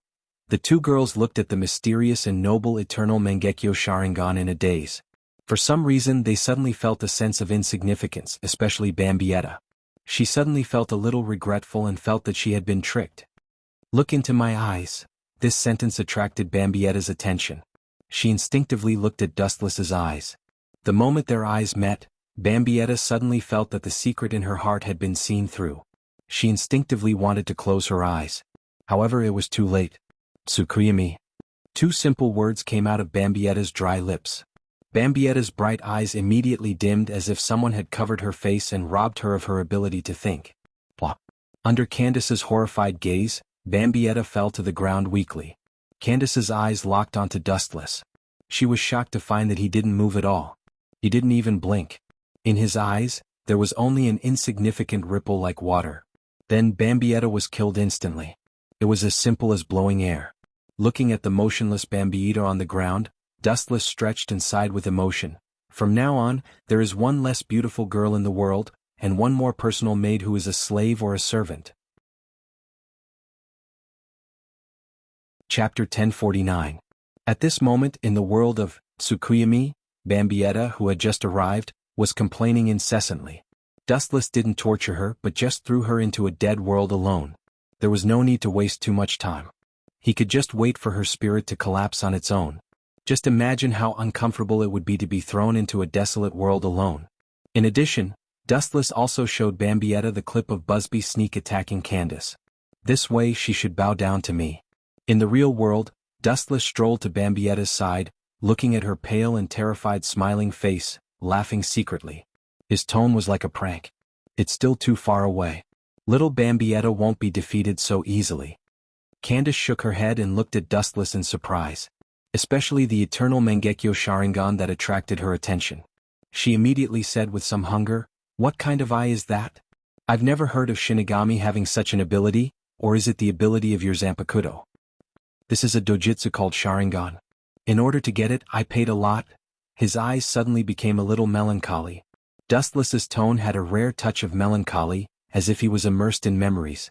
His soul began to wander, recalling the past. The memories of more than half a century of vicissitudes began to slowly rewind like a movie. Candace looked at Dustless in surprise, standing still. Everyone had a sad past and no one was an exception. You despicable bastard, I will not let you go." The sudden scolding disturbed the peace. Dustless's confused eyes disappeared, and he returned to his usual calmness. He squatted down and looked at Bambietta, who was sweating profusely. "My cute little maid, why are you so upset? I didn't torture you." Bambietta's pretty face fell when she heard this. Dustless indeed didn't torture her, but being thrown into a desolate world and living alone was worse than being killed. "I have fulfilled my promise, now it's your turn," Dustless said seriously as he looked at Bambietta, whose face had turned green. Meh. Bambietta's entire face was filled with black lines. Her heart felt weak and she wanted to retreat. She had just said that she would be a slave or a servant, but it was just a casual remark. He didn't have the confidence to admit it. The consequences of little Bandy's violation of the agreement are very serious. Candace stood up and said in a threatening tone, "Although this guy looks decent, he's actually very lecherous. He and the captain of the 4th Division, Xuanhuan, who's also known as the First Sword 8 in the Empire, are involved. Also, he recruited 3 good-looking students. They actually know that Unohana Retsu is the First Sword 8. It seems like Wanless Empire knows a lot about Soul Society's internal affairs." Dustless frowned. Wanless Empire was much harder to deal with than Aizen Sosuke. Sosuke Aizen's understanding of the war from 1,000 years ago was similar to Dustless's, if not worse. All information about Quincy had been erased from Soul Society. Aizen's understanding of Quincy was limited to a few words. "I'll ask you one last time. Are you willing to surrender or go to hell to accompany Busby?" Dustless asked indifferently as he condensed a huge light on his finger and pointed it at Bambietta. "You killed Busby?" Bambietta said in surprise. She then looked at Dustless's cold face and said with a bitter smile, "Do I have any other choice now? Also, is the scene you showed me in that strange world real?" Dustless nodded and pointed at Candace. "If you don't believe me, you can ask the person involved." The image he was referring to was probably the one where Busby sneak attacked Candace. About an hour later, Bambietta could barely stand up. Her hostility towards Dustless and Candace had lessened a lot. Jugram and Yawach, those 2 despicable B** stars. To think that we trusted them so much. How dare they treat us like dispensable chess pieces? I must have been blind in the past. I must kill them both. After Bombietta understood what had happened, she was filled with righteous indignation. Just like Candace, she wanted to take revenge on Jugram and Yawach. Seeing this, Dustless chuckled. He liked dealing with honest and straightforward people. To put it nicely, they were simple-minded and simple-minded. To put it bluntly, they were brainless. However, Dustless liked brainless people. Dealing with a black-bellied and intelligent woman like Unohana Retsu sometimes made him uncomfortable. A smart woman was often annoying. At least that was what Dustless thought. It was okay to be a little stupid. Oh right, I need to tell you something important. It has to do with the future of Wanless Empire. As if she remembered something, Bambietta's voice became several times louder. With a serious expression, she revealed a top secret that made Dustless's expression change. The future of Wanless Empire? That is indeed a big piece of news. Wuxia nodded noncommittally, then he teased and guessed, what is it specifically? Jugram wouldn't want to form an alliance with Sosuke Aizen, would he? Hearing this, Bambietta's eyeballs almost fell out. She said in disbelief, you must be a Quincy. Jugram wants to form an alliance with Sosuke Aizen.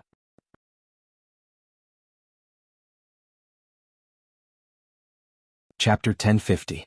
Dustless opened his mouth. Although he was surprised, he still shook his head. Jugram's risky move was within Dustless's expectations. Quincy's goal was naturally to destroy Shinigami and kill Soul King. Aizen's goal was the same. Even if the two sides hit it off, it would still be in line with each other's goals.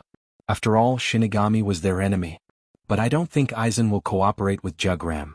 After a while, Dustless confirmed. Although it was just his personal guess, he was very certain. Indeed, Wanless Empire's internal affairs say that Aizen is an ambitious man who wants to become a god. The chances of him lowering himself and submitting to Quincy are zero. Candace chimed in. Dustless looked at the two and asked curiously, then what's your empire's evaluation of me? No matter how bad I am, I'm still better than my predecessor East Sendai, right? Hearing this, Candace and Bambietta looked at each other with a hint of ridicule in their eyes. It can't be that he's not even as good as that kid from East Deity Palace, right? Wu Qin covered his old face in disappointment as if he was speechless. That's not it. The two women shook their heads at the same time. Bambietta said, Jugram recently created a special fighting force and you're one of them. Wu Qin was stunned when he heard that and asked subconsciously, special combat power? You didn't remember wrong, did you? There were indeed special existences like special combat powers, but they would only appear after Yawach fully recovered and attacked Soul Society. Right, no matter what, you have to be careful. Jugram isn't a good person. Bambietta frowned and reminded him with good intentions. You? Dustless showed a dissatisfied expression and scolded with a straight face. I won the competition just now. Didn't I say that you're not allowed to talk about you? You have to call me young master. Bambietta's delicate face was full of confusion. She couldn't even call Dustless Lord. She had to call him young master. This seemingly trivial matter was very important to Dustless. He was even narrow-minded and couldn't be changed. Speaking of which, thinking of the great void ajuchas that invaded Hueco-Mundo, Dustless asked, Soul Society invaded a great void with the ability to kill Quincy? You killed it? The two asked in unison with nervousness. Dustless nodded. The Mantis Great Void was indeed killed by him, cut into pieces by Hado 90. That's bad. The memories and soul of the Great Void you killed will all fall into Yawach's hands in the end, Bambietta said solemnly. This meant that Yawach would know the moves and characteristics of Wuchen when he woke up in the future. No. You're mistaken about one thing. Seeing that the two of them had misunderstood, Dustless immediately corrected them. I don't care about that. I don't even know how many abilities and moves I have. What I care about is that since voids can obtain the ability to kill Quincy, the Grim Reaper should be able to do the same. Looking at Candace and Bambietta expectantly, Dustless's face was full of hope. If possible, he very much wanted to seize Yawach's ability. Theoretically, it should be possible, but we don't know the specifics. The abilities of the Sternritter Regiment are all given by Yawach. Candace instantly understood Dustless's intention. He was probably aiming for Yawach's abnormal ability. But I advise you, young master, you should stop dreaming. Seeing Dustless staring at her gloomily, Bambietta's expression stiffened. She quickly changed her words and said unwillingly, although I don't know how strong Yawach is, Those who have seen how terrifying he is are all afraid of him, Bambietta said in a trembling voice. Her tone was also full of fear and dread because the name Yawach was to some extent a god. Forget it. Go back. If you come out late, Jugram, who is naturally suspicious, will inevitably be suspicious. With a heartwarming smile, Dustless ordered them to leave. This guy is not bad. Bambietta secretly glanced at Dustless and muttered in her heart. Although Dustless sometimes looked sloppy and had a cynical attitude toward everything, she could feel that Dustless was not a cold-blooded person like Jugram. Especially when she was quite close to Dustless just now, Bambietta felt that he was warm. At least he had body temperature. The night sky of Soul Society was full of stars, and the scenery was very charming. As night fell, Dustless walked alone to the 7th Division. He thought that when he returned to the division, he would be greeted with good wine and delicious food. Who would have thought that the entire captain's office was filled with the strong smell of alcohol, and the pungent smell made people retreat. A soldier's drunken, a general's drunken? The saying is true. Opening the door of the captain's office, Dustless stepped in. The first thing he saw was Hinamori, Rukia, and Matsumoto Ranjiku. They were all drunk and completely unconscious. Forget it. I'm in a good mood today. I'll let you go. Picking up the blanket on the sofa and covering them, Dustless turned around and left. Tiredness spread all over his body, and he had to find a suitable place to rest. However, God often likes to play tricks on people. Sometimes, the more tired you are and the more you want to sleep, the more troublesome it is. Chapter 1051. In the dark, a young man's silhouette could be clearly seen. He was thin and had silver hair. A cold wind blew, making his captain's Haori dance in the wind. The word 6 could be clearly seen. Captain Ikamaru Jin, why are you here so late at night? Dustless pretended to be surprised. In fact, he knew that Ikamaru Jin would come looking for Matsumoto Renanju because Matsumoto Jin's childhood sweetheart was Renanju. At this moment, Ikamaru Jin's expression wasn't as sly as before. But his mouth was still raised and his eyes were narrowed. His smile wasn't as playful as before. Instead, it was like a hunter sizing up his prey. But now, Ikamaru Jin was smiling coldly. Dustless took Matsumoto Renanju behind his back. It wasn't hard to guess what Ikamaru Jin was thinking. I also have nothing to do. During this period, I heard that Captain Wu Qin found a few talented female students, so I wanted to pay my respects to them in advance. Ikamaru Jin said calmly. There's a problem. Dustless raised his eyebrows. He immediately noticed Ikamaru Jin's strange behavior. Although he hadn't offended Aizen, both sides were secretly fighting each other. Sorry, Captain Ikamaru Jin might be disappointed. They are already asleep. Dustless directly refused. Dustless felt that Ikamaru Jin wasn't that simple.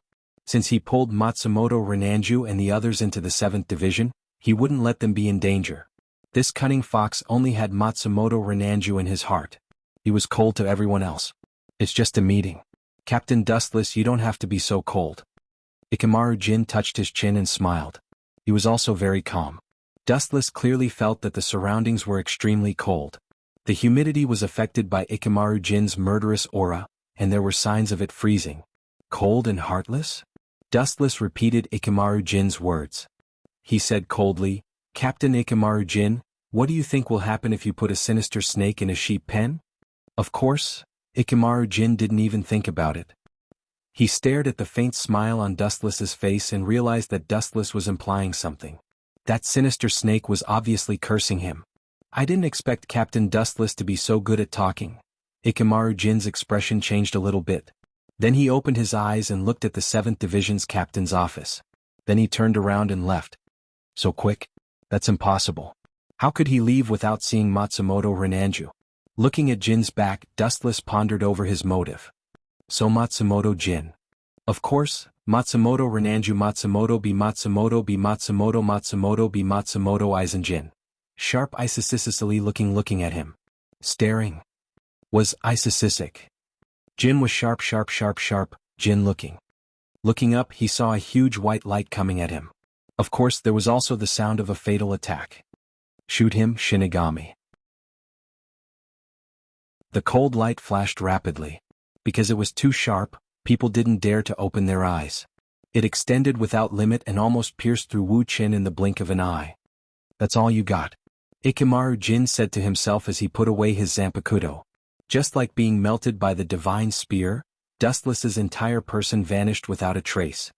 You're right, I heard that your Zanpakuto is very strong, but it seems that it's all you got. Thousands of fireflies swept across the pitch-black sky. In a flash, it was as bright as day. Gathering behind Ikamaru Jin, Dustless, who had a cold expression, mercilessly sent out a small foot covered in light. Lightspeed kick. Kakaka. The wall 100 meters away cracked and Ikamaru Jin was stuck in it. However, this kind of normal attack couldn't do any damage to him. He was almost unharmed. No wonder Aizen let Jin stay by his side even though he knew that he was up to no good. I thought he was just a passerby. Now it seems that I was wrong. As soon as he said that, another powerful attack came. Since it was Ikamaru Jin who attacked first, Dustless didn't hold back. Bansho Tensei. He raised his hand and an endless gravitational force covered Ikamaru Jin's body. He started to float uncontrollably. You took the initiative to close the distance with me? Stupid. Do you know what ability my Zanpakuto has? Sensing the gravitational force covering his body, Ikamaru Jin's smile got bigger. He didn't resist. Instead, he rushed at him at an even faster speed. In the blink of an eye, the Zanpakuto fell from the sky. You're the stupid one, Captain Ikamaru Jin. Staring at the falling cold light without changing his expression, Wuxian opened his hands, and a repulsive force that was diametrically opposite to gravity erupted. Shinra Tensei. Just as Dustless was about to be cut in half, the repulsive force came out of nowhere. Ikamaru Jin's smile froze and an unstoppable force forced him back. Caught off guard, Ikamaru Jin was sent flying again. I just stole your childhood friend.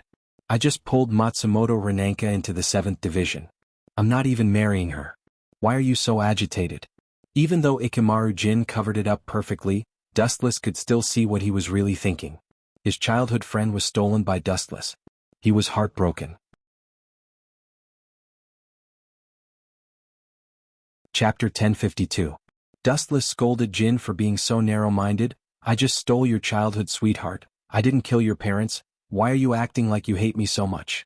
Leave if you know what's good for you. I can treat it as if nothing happened. There won't be anyone gossiping at the head captain's place. Wuxian assured.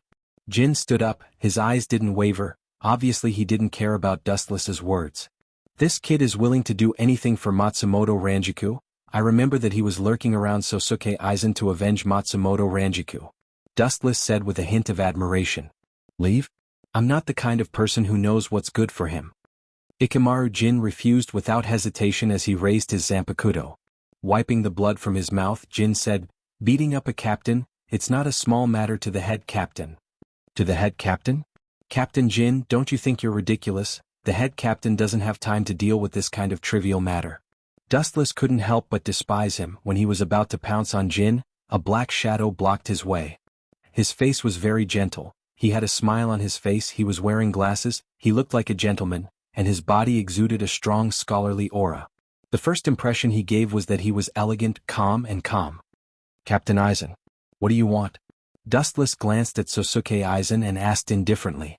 In the Godai 13, Dustless hated him the most, and no one would be able to accept this person who was everywhere and thought himself to be the smartest. Two captains dueling at night, this is not in accordance with the rules of Soul Society. Sosuke Aizen touched his eyes and smiled gently. If Dustless didn't know about his dark history, he might have been fooled. Captain Aizen, you should say this to Captain Jin. Pointing at Ikamaru Silver who was holding a dagger in his hand, Wuxian acted as if it was none of his business.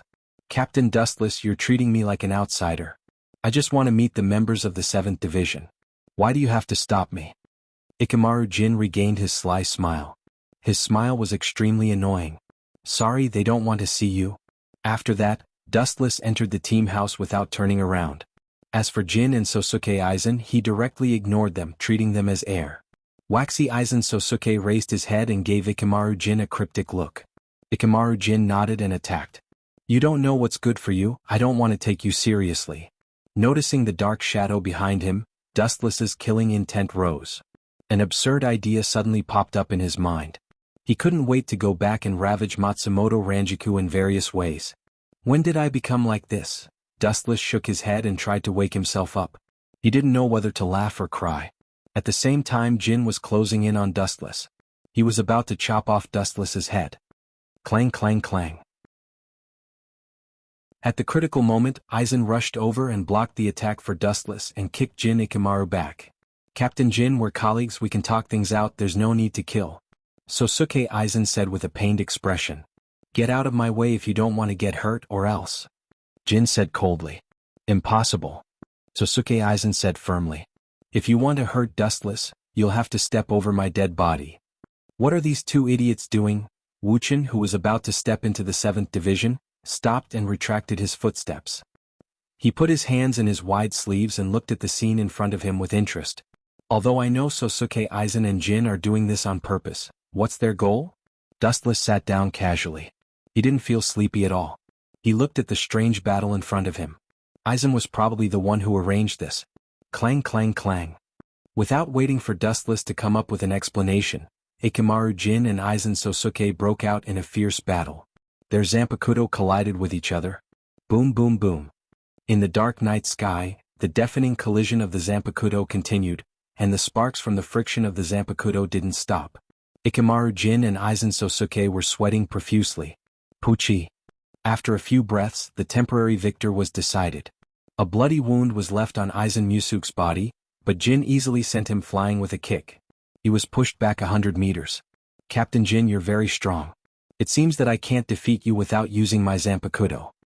Sosuke, Aizen raised his Zanpakuto. No wonder Jin provoked me and Aizen took the opportunity to stop the fight. It turned out to be for this. I thought you two had prepared some kind of script, but it turned out to be so ugly and vulgar. Dustless looked at Aizen with disdain. I guess you want to find a suitable opportunity to let me see Aizen use Kyoka Suigetsu.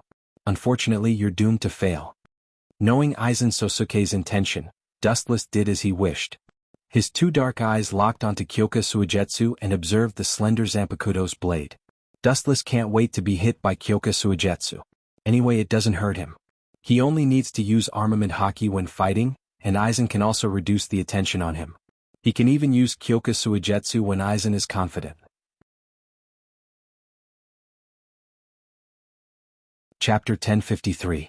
Dustless stared at Aizen, or rather, his Zanpakuto. In Soul Society, the person that Aizen was most worried about was undoubtedly Dustless. Strength was one thing, but the bigger reason was that Dustless hadn't seen the release of Kyoka Suigetsu. On a whim, Aizen teamed up with Ikamaru Jin to test this conspiracy. Idiot, I'll say goodbye from now on. Seeing Dustless staring at his Zanpakuto curiously, Aizen smiled. Although the captains of Soul Society were all colleagues, in a sense they were also competitors. Everyone wanted to know each other's Zanpakuto and their abilities. Idiot, do you think your Kyoka Suigetsu ability is invincible? He's as innocent as a kid. On the surface he looked like a curious baby, but in his heart Wu Chen sneered. In this world, the only thing that could make Dustless wary was Yawacha's heaven-defying ability. Although the catoptric deflection was powerful and heaven-defying enough, it had little effect on Dustless. It didn't even have any effect as long as he closed his eyes and used Kenbunshiku Haki. In this world, only absolute strength could be relied on. After a while, Sosuke Aizen released his Zanpakuto and Jin Ikamaru stopped fighting and left without saying a word, not even bothering to explain. Perhaps in Sosuke Aizen's eyes, anyone who saw Kyoka Suigetsu's Shirkai was no longer qualified to be his opponent. They were nothing more than pawns. Captain Aizen, Urahara Kisuke's half-Hogyoku, shouldn't we take the opportunity to snatch it? Ikamaru Jin took a deep look at the 7th Division's house, as if he was looking for Matsumoto Ranjiku. He turned to Aizen and asked. There's no need to draw legs on a snake, he's already immersed in Kyoka Suigetsu, and don't you think it's a good thing that Hogyoku is in his hands? Sosuke Aizen analyzed wisely, it would be best if he can create Hogyoku, then we can take advantage of the situation. Aizen smirked. Even if he can't create a perfect Hogyoku, he'll lose his value. Although it wasn't explicitly stated, the meaning was self-evident. A person who had lost his value could only die in the end. But he's very strong, unimaginably strong. According to the news from Hueco Mundo, even Vasto Lord couldn't withstand a single blow from him. Ikamaru Jin reminded. He had heard of Dustless sweeping through Hueco Mundo. At that time, Squad Zero had also been tricked by Dustless. There's no doubt that the man is very strong. If it's a one-on-one fight, I'm not his opponent. I'm afraid the only one in Soul Society who can suppress him is the head captain. Aizen didn't want to give up, but at the same time he admired Dustless. Dustless had only been a Shinigami for a year, but he had achieved more than he had in hundreds of years. But have you forgotten that the biggest advantage of my mirror's image is not to confuse the enemy? Aizen said proudly and confidently. If a one-on-one fight doesn't work, then I'll use mirror's image to command the power of the entire Soul Society to deal with that man. Although he trusted the ability of mirror's image very much, Aizen liked to be prepared for everything. His success today has a lot to do with his meticulous mind. Who told the idiots of Godii 13 to listen to the orders of Central 46? It's a pity that such a good chess piece didn't squeeze out the last bit of its value. Don't you think so, Jin? Yes, Captain Aizen. Idiot. Looking at the disappearing backs of Ikamaru, Jin and Aizen, Dustless sneered. Aizen's mirror's image can hypnotize the five senses, but the observation haki is outside the five senses. The chance of Aizen defeating him with this ability is 0. Even the conversation between Aizen and Ikamaru Jin was heard clearly by Dustless. What a blatant plan. He should be waking up soon. Looking down at the blue round bead in his hand, Dustless muttered to himself. The mysterious black and purple light contained a magical power, penetrating a faint purple mist. If you perceive it carefully, you will be surprised to find that it's a very dense materialized Ryatsu. The bead in his hand is the Hogyoku. Aizen, you don't deserve to have the Hogyoku. It would be impolite for me to accept it on your behalf. Feeling the cool touch of the Hogyoku, Dustless raised the corner of his mouth. His face was full of satisfaction and of course a touch of disappointment. Getting the Hogyoku is indeed something to be happy about, but so far, Dustless's Zanpakuto hasn't moved at all. As a Shinigami, Dustless is embarrassed that he doesn't have a Zanpakuto. Zaraki Kenpachi is stronger than him and he has a Zanpakuto. Now Dustless can only use the first Hogyoku. Forget it. Since Aizen used the ability of mirror's image on me, it means that Aizen should be doing something in the near future. After thinking about it, Dustless felt relieved. He can't force the Zanpakuto and he can't force it. What's more, according to Dustless's current strength, obtaining the Hogyoku is like adding wings to a tiger, and the Zanpakuto is actually dispensable. Chapter 1054. Time flew by and in the blink of an eye 5 months had passed. Perhaps because of the different concept of time of death, these 5 months, Dustless only felt like a snap of the fingers, slipped away without any consciousness. During this period, the Hogyoku also completely awakened. Why don't I feel anything? Dustless was puzzled. Looking at the smooth chest in the center, there was obviously a mysterious blue bead inlaid. A day ago, Dustless had implanted the Hogyoku into his body. But to his disappointment, there was not even a fart reaction, let alone evolution. Definitely no feeling. When your Ryatsu bottoms out, I will provide you with power. When your life is oppressed, when you fear death, you can evolve. The surface of the Hogyoku flashed a mysterious halo. At this moment, a strange voice suddenly invaded Dustless's mind. Are you the consciousness of the Hogyoku? Hearing this, Dustless was not surprised. The Hogyoku did have its own consciousness, but to his surprise, this clear voice was no different from a 15 or 16-year-old girl, very clear and pleasant. Only by fear of death can I evolve? Dustless frowned. He may not be able to evolve in this life. There seems to be no one in this world who can make him feel fear. Yes, only when the host is afraid of death and wants to get stronger can you evolve. The consciousness of the Hogyoku confirmed. Only by fear can I evolve. This requirement is too difficult. Dustless couldn't help but feel a headache. He can only pin his hope on Habak, hoping that he can bring him fear. But it doesn't matter, it's also very good to get unlimited Ryatsu.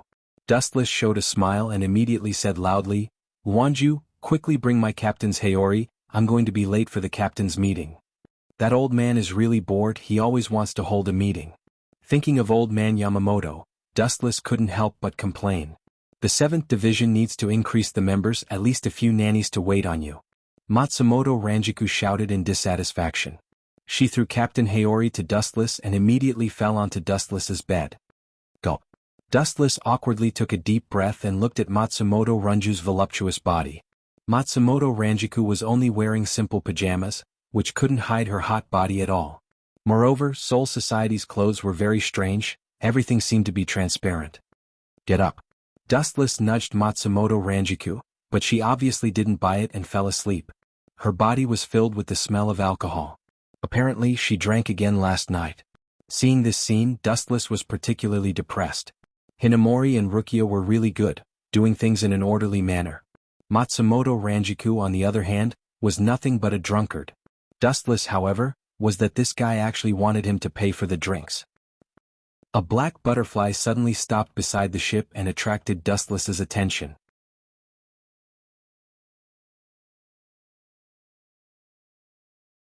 Chapter 1055. Dustless was speechless. The captains discussed among themselves. This was the first time they saw such a strange creature. What is this? After a while, the head captain muttered in confusion. His eyes were filled with curiosity as he looked at Mayuri. This was his specialty. However, the head captain was going to be disappointed this time.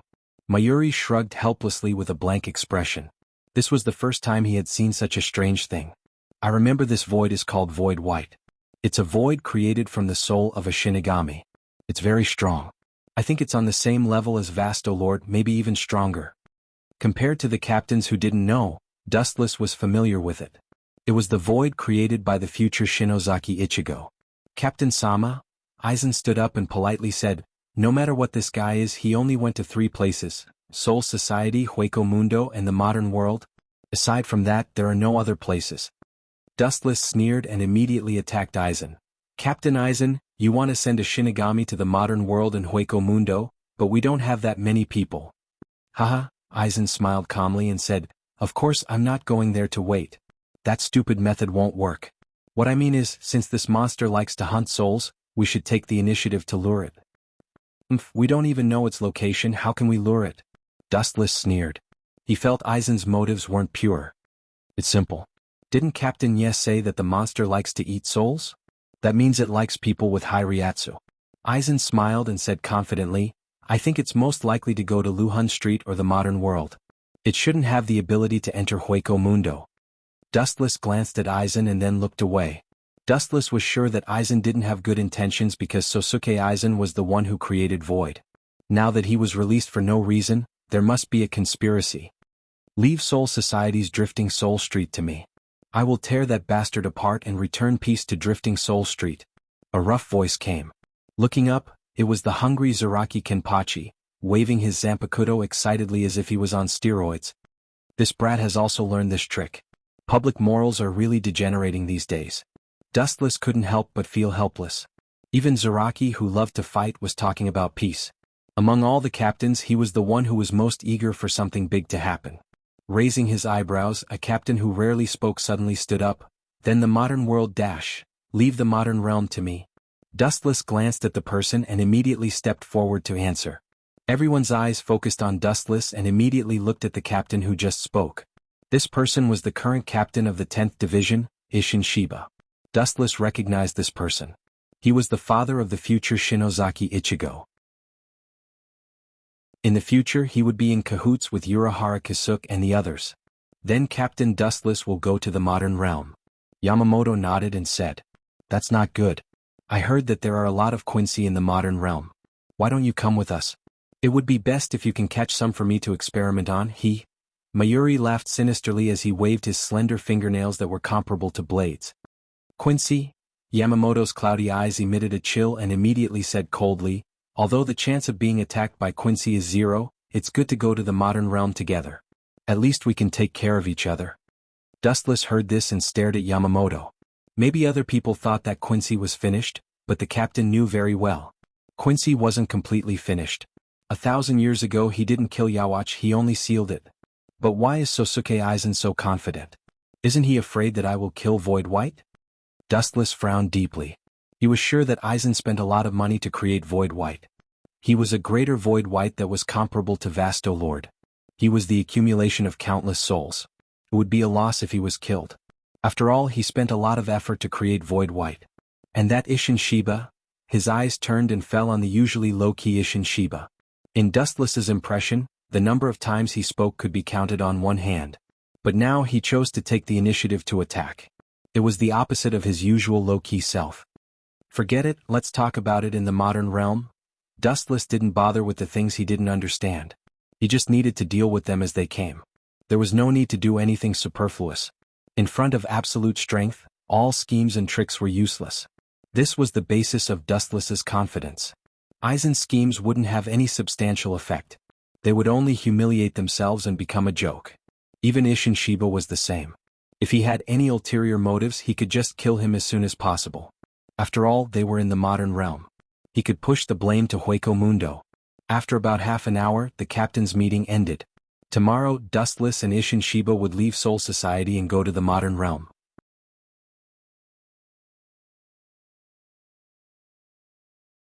Chapter 1056.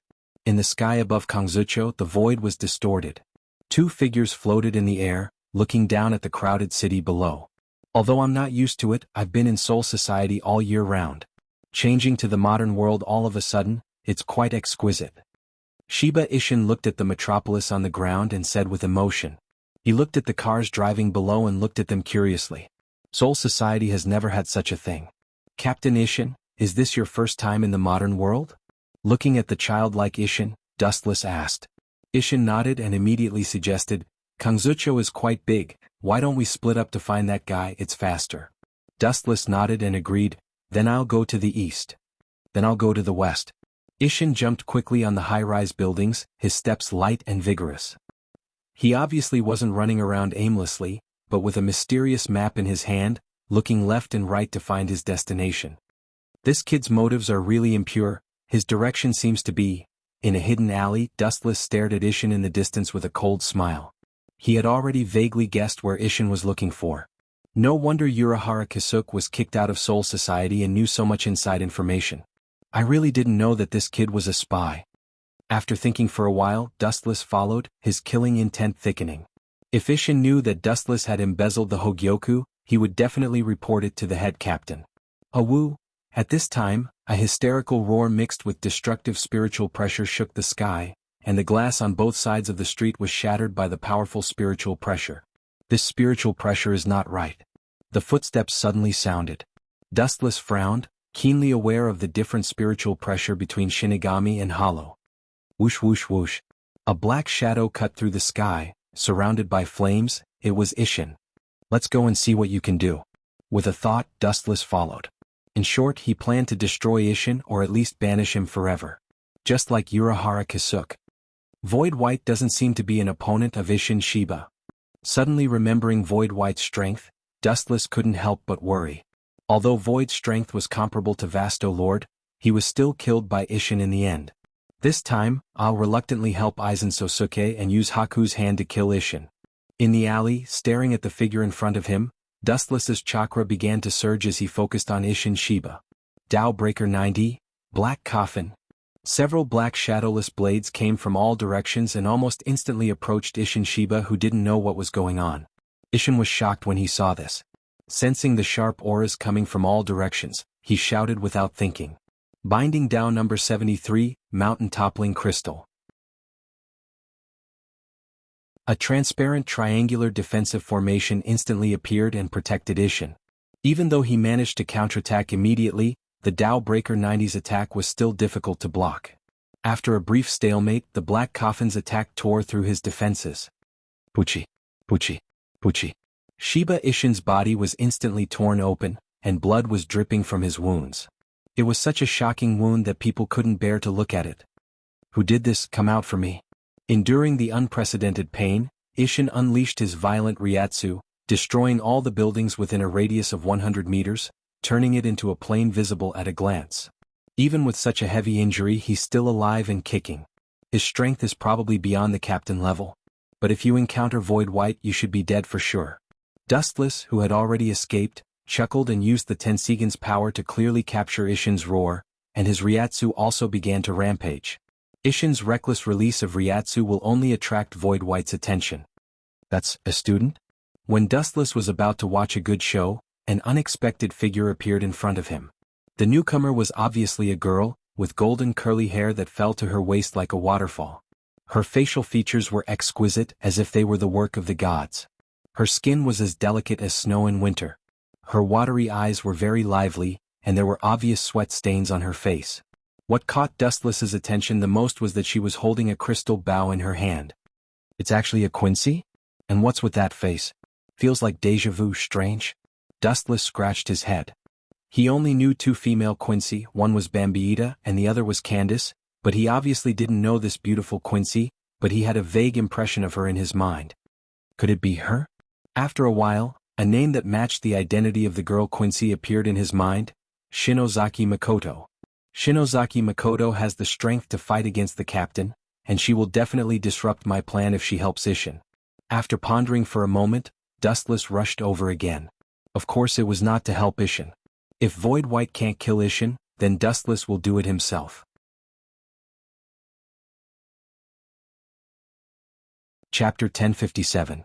With just a thought, the things at the end of the world were also close at hand. Under the abnormal eye power of the Tensigan, everything was right in front of him. He actually forgot about the hatred between Shinigami and Quincy.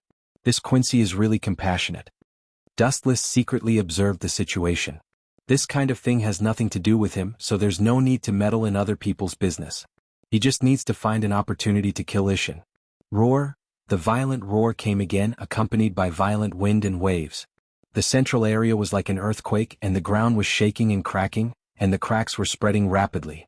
1 meter, 10 meters, 50 meters, 100 meters. The cracks were getting bigger and bigger, and the exaggerated range was about to annihilate the whole world. The shaking gradually became farther and farther away, and the power did not weaken but became stronger. Under Dustless's interested gaze, a monster with a knife, a mask, and a horn on its head was exposed under the sunlight. The most surprising thing was that this monster had a void hole, but it was blocked by a mysterious substance. Finally willing to come out? But its strength is really strong. Can the two of them deal with it together? Dustless had a big question mark in his heart. There was no doubt that the power of Void, the great void in Shinozaki Ichigo's body, was beyond doubt. After erupting, it killed Vasto Lord Ulquiorra with overwhelming strength. Its strength was self-evident, especially when Ishin was seriously injured by Dustless. Overall, the situation was dangerous. "Are you okay?" Looking at Ishin's horrifying wound, Shinozaki Makoto rushed over and asked with concern. Her tone was as warm as the winter sun. "No, I'm fine, I won't die for the time being," Ishin said firmly, but his trembling body betrayed him, and his forehead was full of sweat. Seeing this, the kind-hearted Kurosaki frowned and quickly took out her handkerchief. Just as she was about to wipe the sweat off Ishin's forehead, a huge flash of light swooped down and interrupted her action. "It's Void Flash, get out of the way!" Ishin shouted loudly and immediately stood up. His body was releasing Ryatsu, but the crack on his wound was getting bigger and bigger and blood kept flowing. "The one who should get out of the way is you." Shinozaki Makoto resolutely stood beside Ishin, and many arrows were condensed from her fingers, aiming at the incoming flash. This little girl, Dustless, who was in the dark, looked at Shinozaki Makoto with shining eyes. From the fluctuations of Ryatsu and the skillful movements of the Quincy, she was definitely not weaker than Bambieta and Candace. By Shinozaki Makoto. Whoosh! A few divine arrows that were compressed by the spiritual particles were shot out. They rose from the ground and came into close contact with the falling flash. Boom! The power of the two moves was roughly equal, and they cancelled each other out after the big explosion. Very. Ishin Shiba gave a thumbs up. Although the creature in front of him couldn't speak and could only growl, it was definitely not weaker than Vasto Lord. Shinozaki's zzz's, hers s's, puff. At this moment, Shinozaki Makoto suddenly spat out blood. Her face was pale and her body was on the verge of collapsing. Looking closely, a bloody mark appeared on her right shoulder. How surprising. This void is so cunning. Dustless was stunned. Others may not have seen the scene just now, but he saw it clearly. When the explosion occurred, a small red flash was spat out from Void's mouth. It was extremely fast, 20 times faster than an ordinary Void flash, but its power was greatly reduced. Using a Void egg to hit Shinozaki Makoto in the chaos. How cunning. Dustless sincerely admired Shinozaki Makoto. However, the next scene made Shinozaki Makoto, Ishin, and Dustless all petrified. How is it possible? This thing is just something made by Sosuke Aizen. How can it use that? He's not a Shinigami. Although it's a void made by a large number of Shinigami's souls, it doesn't make sense for him to know Kido. And from the fluctuations of his Ryatsu, it's a high-level Heido. Dustless's heart was in turmoil. He didn't expect Void to know Heido. He had never heard of Shinozaki Ichigo before. Tsubai raised his right arm that was holding the bone broadsword, and a thick flash of light spread out. Even though White Void couldn't speak, Dustless still heard these words. Dao Breaker 88, Flying Dragon Strikes Thief Sky Shaking Thunder Cannon. Shinozaki Makoto and Ishin were injured, and they were like fish on the chopping board. They could only watch as the light engulfed them, and their hearts were filled with despair. Am I going to die? Damn it. Shinozaki Makoto raised a bitter smile and mocked herself. Her pretty face was full of unwillingness. No one wanted to die. Just when she had completely given up, a figure resolutely blocked in front of her. The thin figure was not worth mentioning under the light of destruction. The thin figure was unusually firm and his eyes were indifferent. His pupils were calm and expressionless as if he was looking at an insect. His eyes were full of unbearable bullying. Captain Dustless. Ishin was surprised, and the despair in her heart was immediately swept away. Captain. Shinozaki Mako's eyes widened when she heard that. She couldn't believe that the skinny man in front of her, whose skin was even smoother than hers, was actually a captain. Shinozaki Mako even suspected that Wuchen was shorter than her. But he was a captain. Dustless then raised his thin right arm under Shinozaki Makoto's incredulous gaze. You want to kill with a mere candlelight? Naive. The intimate pair of eyes suddenly widened. At the moment when the light beam fell, Wu Chen's right arm swept out, and the world that could destroy was easily shattered. The sky cleared up again.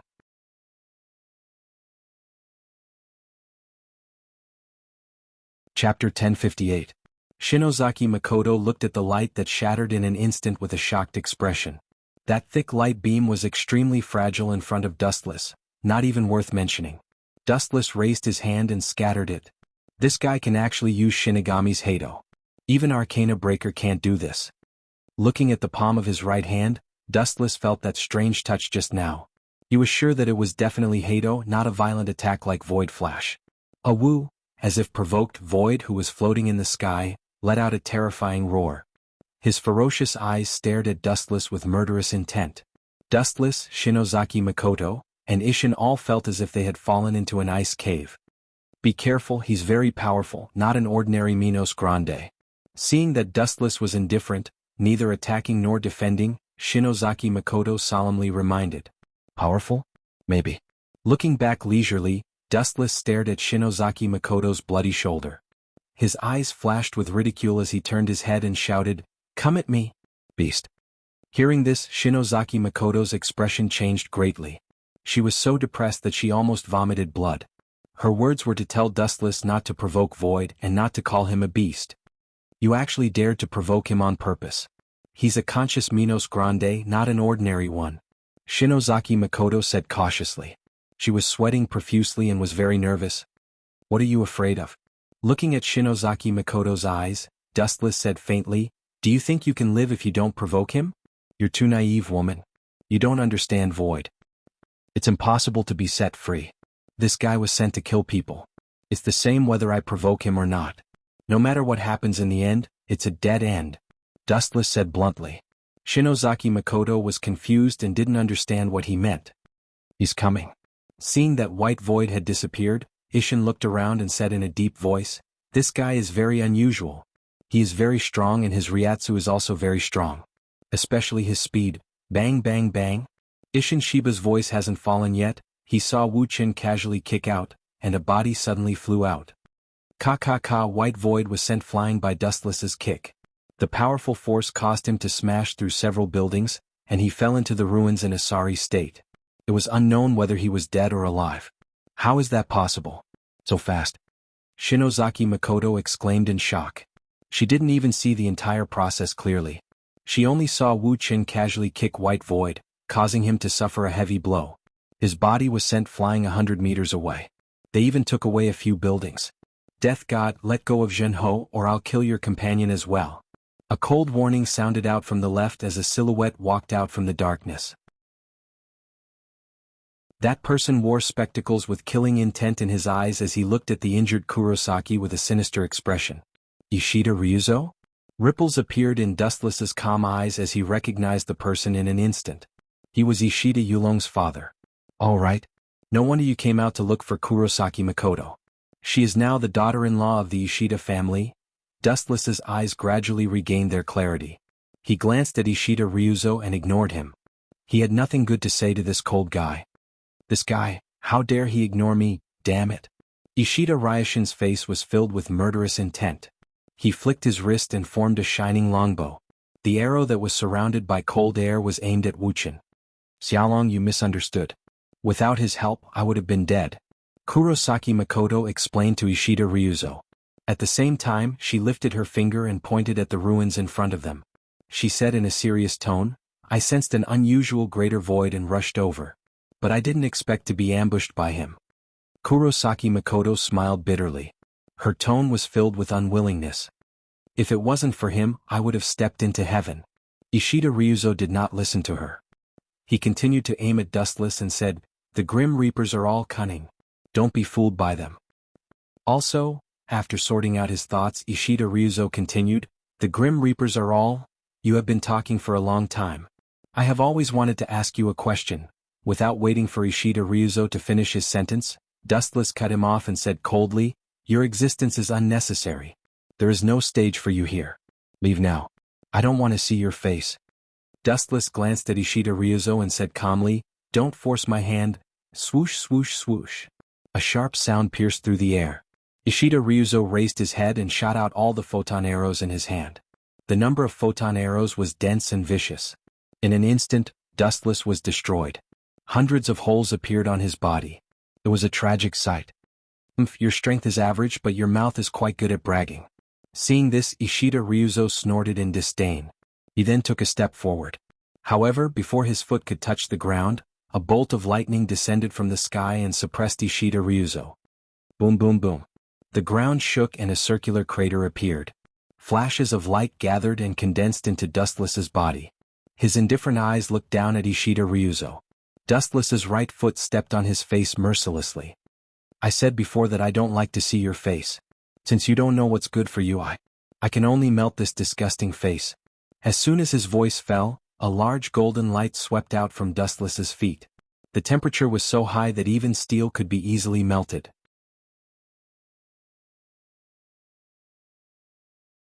Chapter 1059. Ishida Ryuzo was shocked. He felt the aura of death that he had never felt before.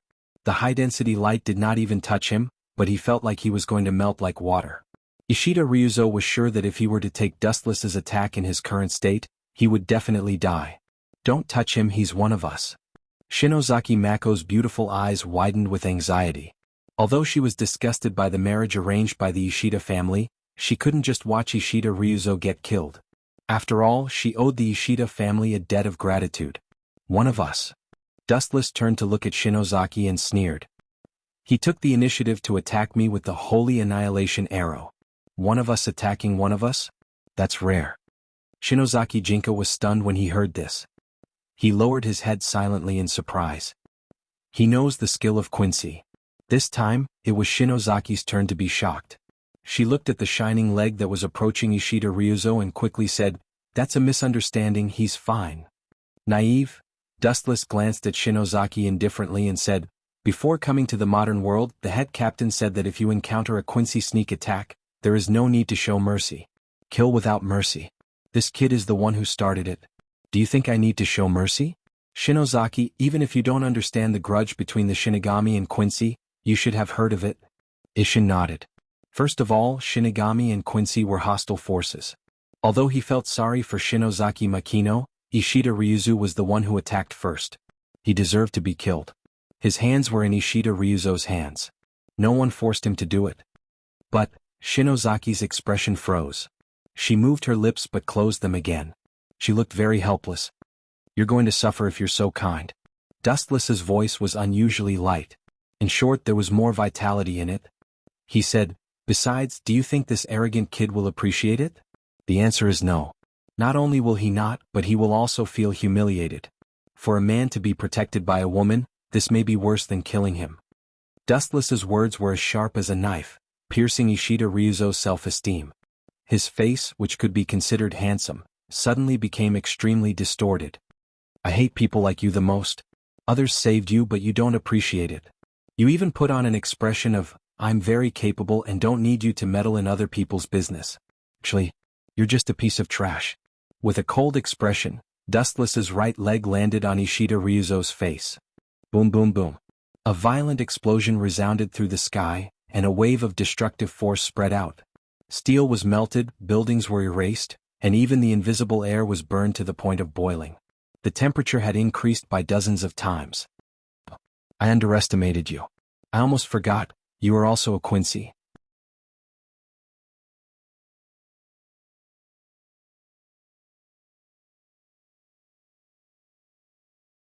Now that Isshin Shiba was inexplicably eroded by the power of the greater void, it was inevitable that he would be scolded. Get out of my way. Shinozaki Makino screamed in fear. Shiba Isshin was approaching her with saliva dripping from the corner of his mouth. You bastard, get away from Jinin. Flying scythe kick. Ishida Ryukshin roared and channeled all the spiritual particles in his body towards Shiba Isshin. Shiba Isshin, who was completely consumed by the great illusionary realm, had an arrogant smile on his face as he opened his mouth and shot out a fiery red light. Boom boom boom. The destructive light easily blew away Ishida Ryukshin like a kite with a broken string. Bang bang bang. A few hundred meters away, Ishida Ryukshin was lying on the ground with his body charred. He was gasping for breath and his heartbeat and breathing were very weak. It looked like he was about to stop. Monsters are gathering. Seeing this, Dustless sighed. Then he turned into a photon and rushed towards Isshin at the speed of light. Get out of my way. Shinozaki Makino looked at Isshin in fear. Her soul was trembling as she was forced to a corner. Isshin was also approaching her with his teeth bared. Isshin was covered in milky white spiritual pressure. Under Shinozaki Makino's desperate gaze, he raised his sharp nails and stabbed towards her. If you're dematerialized, even if you're my colleague, I can't let you go. I'm sorry, Captain Isshin. Shinozaki Makino's hopeless eyes were filled with hope. Dustless stood in front of her with a sinister smile, and a thick beam of light condensed on his fingers. Laser. The flash of light poured out and hit Isshin Shiba without any accident. Boom boom boom. The moment the light touched Isshin, it exploded. The scorching heat engulfed him, and the milky white spiritual pressure on his skin was melted. God is kind to me. Why should I save you? I can use this opportunity to kill you. You bastard, you're a traitor. You flirted with Urahara Kisuk and Sifin Quartz Yi. This is retribution. Dustless laughed. Since Isshin was already dematerialized, killing him would be an official matter. The head captain would not say anything. He could also use this opportunity to reap the rewards. Killing two birds with one stone. Pour all the dirty water on Isshin's head, make him the scapegoat and kick him out of Soul Society. Roar roar roar. As if they had a tacit understanding, White Void also suddenly attacked from the side, opening his bloody mouth to bite at Yishiwan. The winner of this game has been decided. There's no need for you to exist. He turned his head and glanced at White Void. Suddenly the space around him flashed with black light. It was tens of thousands of times sharper than a blade. Without exception, all of them were pointed at White Void. Dustless spat out a cold breath and ended White Void's life instantly. 90 Black Coffin of Hado. Poochie, Poochie, Poochie. Countless rays of black light swarmed over, instantly crushing the body of Ethereal White.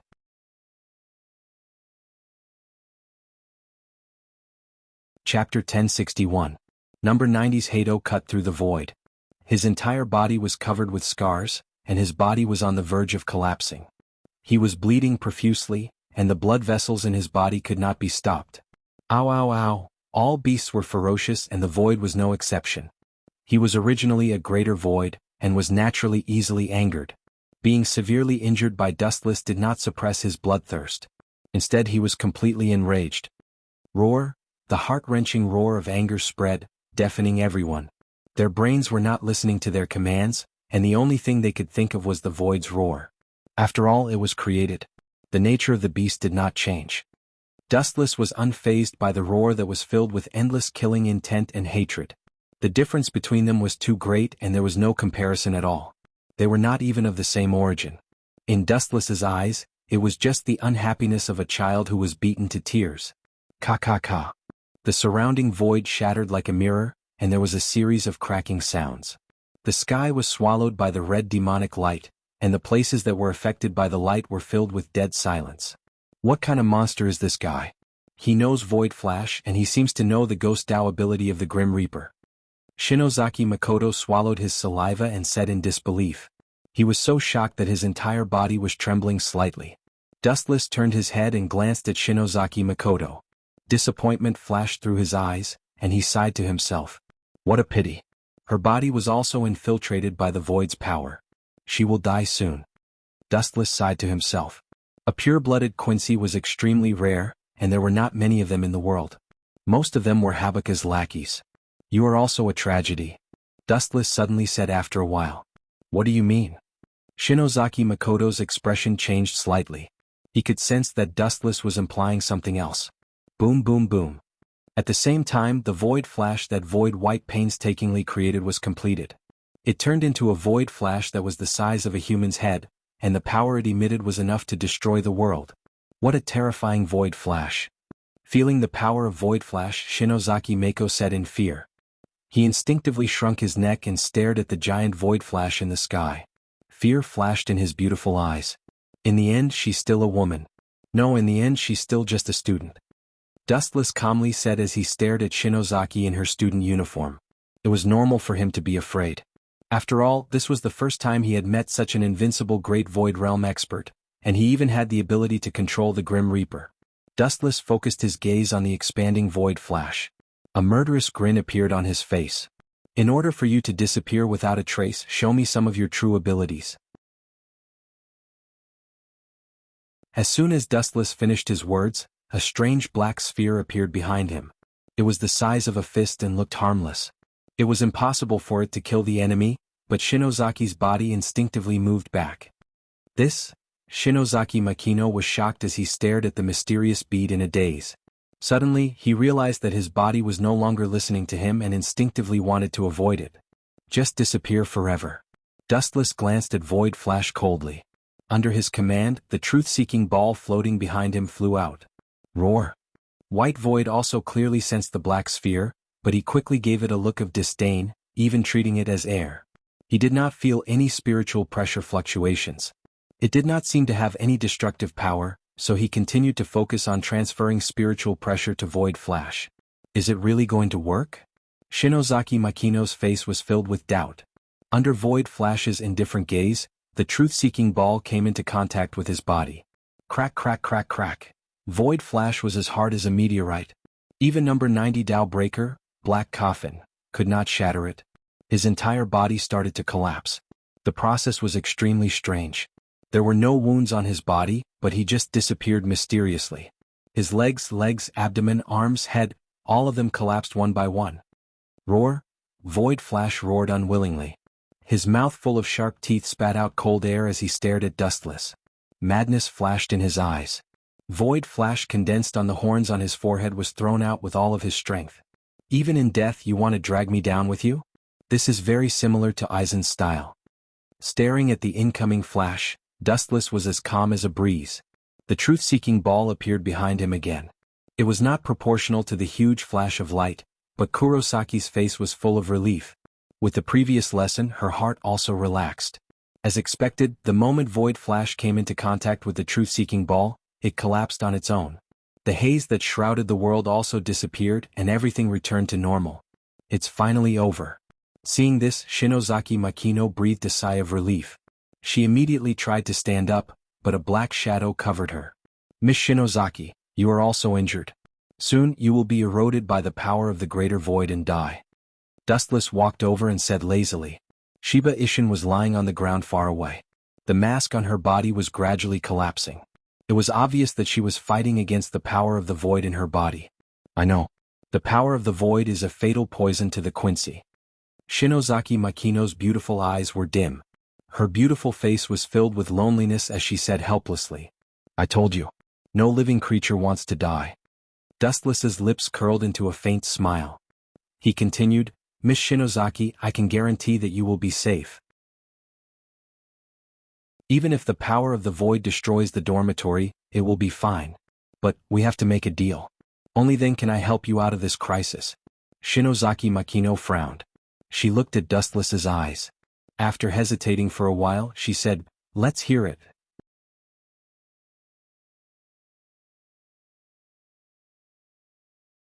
Chapter 1062. Shinozaki was curious about Dustless's true thoughts. She couldn't understand how a dying person like her could be of any use to Dustless. She might not even be of any use to him. Dustless closed his eyes and seemed to be thinking about something. His brows were tightly knitted. Am I of any value to you? Shinozaki asked curiously as she stared at Dustless's thoughtful face. She was just a dying person. She didn't think that she was of any value to be used or valued. Of course. Dustless grinned and revealed a mysterious smile. Even the most insignificant chess piece can explode with the most destructive power if used properly. Not to mention you're very important. Shinozaki's face was blank.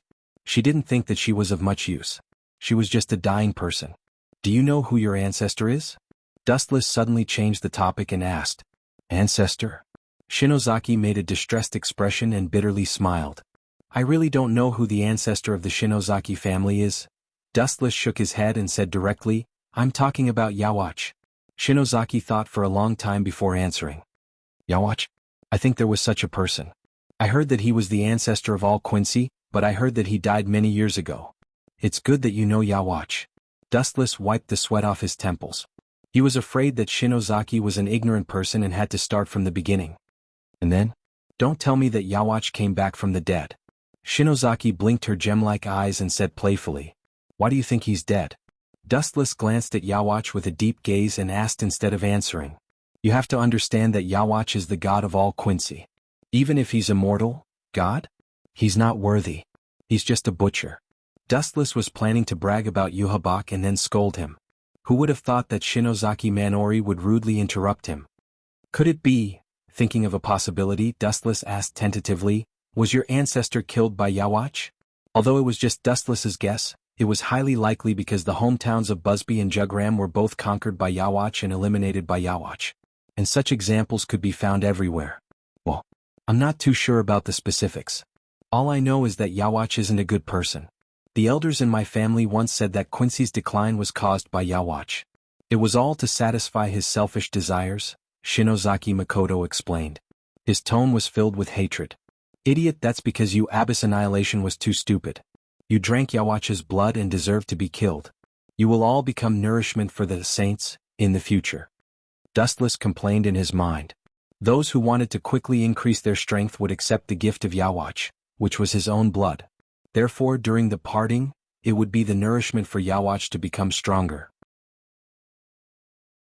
In addition, the souls of those with impure blood would also belong to Yawatch after death. We've been talking for a long time. What do you want from me? Shinozaki Makoto reminded Dustless when he saw that Dustless was getting further and further away from the topic. Seeing that Shinozaki Makoto was angered by Yawatch, Dustless said, I'm sorry to tell you that Yawatch is not dead. It's just sealed. Other than that, the impure blood of Quincy is the nourishment for Yawatch's resurrection. You weren't one of them in the past. Now, your blood has been integrated with the power of the void, and your blood is no longer pure. This means that you are also one of the nourishments for Yawatch's resurrection. The biggest reason why Shinozaki Makoto would fall in the future was because of Yawatch. Impossible. How do you know all this? Shinozaki Makoto denied it immediately. Besides, I've never drunk Yawatch's blood. How can I be its nourishment? Dustless glanced at the flustered Shinozaki Makoto and said coldly, You haven't drunk Yawatch's blood, but what about your ancestor? Don't forget that Yawatch is the ancestor of all Quincy. Shinozaki Makoto was speechless. He wanted to refute, but he couldn't find a reason. What do you want? After a while, Shinozaki Makoto fixed his gaze on Dustless and said, If what you said is true, it's useless even if you save me. My blood is no longer pure. In the future, Yawatch will still take away my power. Your death is a foregone conclusion. There are some things that I can't change. Dustless looked at Shinozaki Makoto with a complicated expression. Although he was powerful, he wasn't omnipotent. He caught the unwillingness in Shinozaki Makoto's eyes and said, Are you willing to be killed by Yawatch? In fact, I can help you take revenge. Shinozaki Makoto was very doubtful. Really? Yawatch used to be the king of Quincy. His strength must be shocking. Of course. Dustless smiled strangely and moved closer to Shinozaki Makoto. He said darkly, The so-called saint is actually just extracting your soul. I can implant something special in your soul in advance. I'll make that bastard Yawatch suffer so much that he'll wish he was dead. It'll be revenge for you. What do you think, Miss Shinozaki? Shinozaki Makoto was silent. Hesitation was evident in his eyes. Dustless wasn't surprised to see Shinozaki Makoto hesitate. He said, The great void in your body will soon devour your entire body. You'll die in a few hours. However, I can use my ability to help you suppress the great void and let you live for a few more years. In return, you have to let me implant a spell in your soul to give that bastard Yawatch a surprise.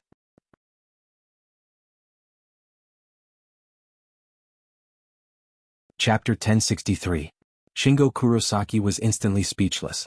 He didn't know what to say, but he felt that it was awesome. Previously, Wu Qin was still trying to talk to her and was very polite. Now that he suddenly called her an old bastard, she didn't come back to her senses for a moment. She had a feeling that she was in the clouds, as if everything that Wu Qin did before was just a disguise. What's your choice? Although you may die in the future, you will at least live for a few more years. Wu Qin asked. He was sure that Shinozaki Manori would agree. Although this woman was very gentle and her smile was as warm as the sun, there was another side to her personality. She was very strong, but she wouldn't compromise with the curse of fate. Even if she knew that it was a struggle before death, she would never give up. I promise you. Shinozaki replied resolutely. Her fragile appearance was replaced by strength. That's for the best. Dustless gently nodded. Just as he was about to pull Shinozaki away, the remaining restless spiritual pressure in the atmosphere strangely quieted down, and Dustless's footsteps also stopped. What a surprise, you actually suppressed the great void in your body. Dustless's gaze fell on Isshin as he nodded with a hint of appreciation in his tone. At the same time, he looked at Shinozaki beside him with a strange feeling in his heart. Because of Dustless's intervention, Shinozaki and Isshin were like strangers. Now, it seems that the probability of them becoming husband and wife in the future was reduced to 0. What were you talking about? Who is Yawach? Isshin, who had just woken up, asked. When he was fighting against the great void in his body, he faintly heard a lot of unknown information. Moreover, what the two said was reasonable and it was obviously not nonsense. You heard it all? Dustless was stunned for a moment before he asked indifferently. His face was covered with frost. The great void's recovery ability is really amazing. Shinozaki has returned to normal in such a short time, and his body is intact. The original sword wound is also healed. Dustless secretly nodded, and the way he looked at Isshin changed. The hunter looked at his prey with sharp and threatening eyes. What do you plan to do? Coming closer to Dustless, Kurosaki Manori spoke in a voice that only the two of them could hear. What if he leaks the news? Speaking up to hear, Shinozaki closed his mouth and waited for Dustless's reply. Hearing this, Dustless's lips curled into a faint smile. His expression was frivolous as he said, Don't worry, there is a type of person in this world who will never speak. Only the dead would be speechless forever. Shinozaki Makoto was intelligent, so he naturally knew what Dustless was trying to do. However, he suddenly regretted it. Looking at Dustless's gloomy face, he felt as if he was asking a tiger for its skin. He felt that if Yawach was a jackal, the young man in front of him was a ferocious tiger. Captain, what do you think about the modern world? After a while, Dustless suddenly closed his eyes and asked. Hearing this, Isshin was stunned. He subconsciously looked around and said, although it's not as exquisite as Soul Society, it still has its own unique flavor. My first impression of it is pretty good. Wu Qin shook his head. The light on his right arm floated and condensed into a golden sword. He said coldly, Captain Shiba, you misunderstood me. I mean, what will happen if the modern world becomes a graveyard? Graveyard? Hearing this, Isshin was puzzled. He looked at Dustless and saw that his face was dark and murderous. In a trance, Isshin saw an unprecedented beast. It opened its bloody mouth and bared its fangs at him. Captain Dustless, what do you mean? Isshin, who felt that something was wrong, was secretly on guard. Looking at Dustless, who was emitting murderous aura, his right hand was already holding the hilt of his zanpakuto. No wonder you were plotted against by Aizen Sosuke, your brain is really slow. Captain, I said this. I mean to destroy you because you heard something you shouldn't have heard. Dustless said casually. Isshin's expression changed and he immediately took the fiercest reaction. Bakuto number 61 Rokuto Light Prison. 6 huge golden light ribbons attacked from all directions, subduing the sloppy Dustless in an instant. Not only Wu Qin, but Shinozaki Mako who was beside him also received the same treatment. He was restrained by 6 huge light ribbons and was unable to move. Capture you and send you to Soul Society for the head captain to deal with, Isshin said sternly. However, as soon as his voice fell, a burst of fragmented sound made Isshin's expression stiff, completely replaced by astonishment. Wu Che just raised his foot and moved slightly, and the bakuto that bound him instantly disappeared. He calmly looked at Isshin. Bakuto number 61 Rokuto Light Prison. At the same time, 6 huge rays of light came from all directions, instantly blocking Isshin's escape route and binding him to the heavy armor. Kakaka seeing this, Isshin's body swayed left and right and after a while he couldn't help but blush. He tried to destroy it in the same way as Dustless, but it was futile. The effect was negligible. Pucci. In desperation, Ishin could only use his sword to destroy the Rokudo light prison and break free from it.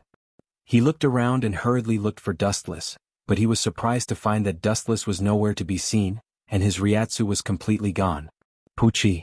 A cold light came from behind and penetrated Ishin's body. He suddenly turned around and saw Dustless. Of course, there was also the golden sword in his hand, which almost instantly injured Ishin, and the golden sword pierced his heart. The gap between you and me is like the gap between Vasto Lord and Gilliam. You're tuning in to the Sword Dance in the Vast Sky YouTube channel. Don't forget to subscribe and join us on this journey to catch the most captivating stories.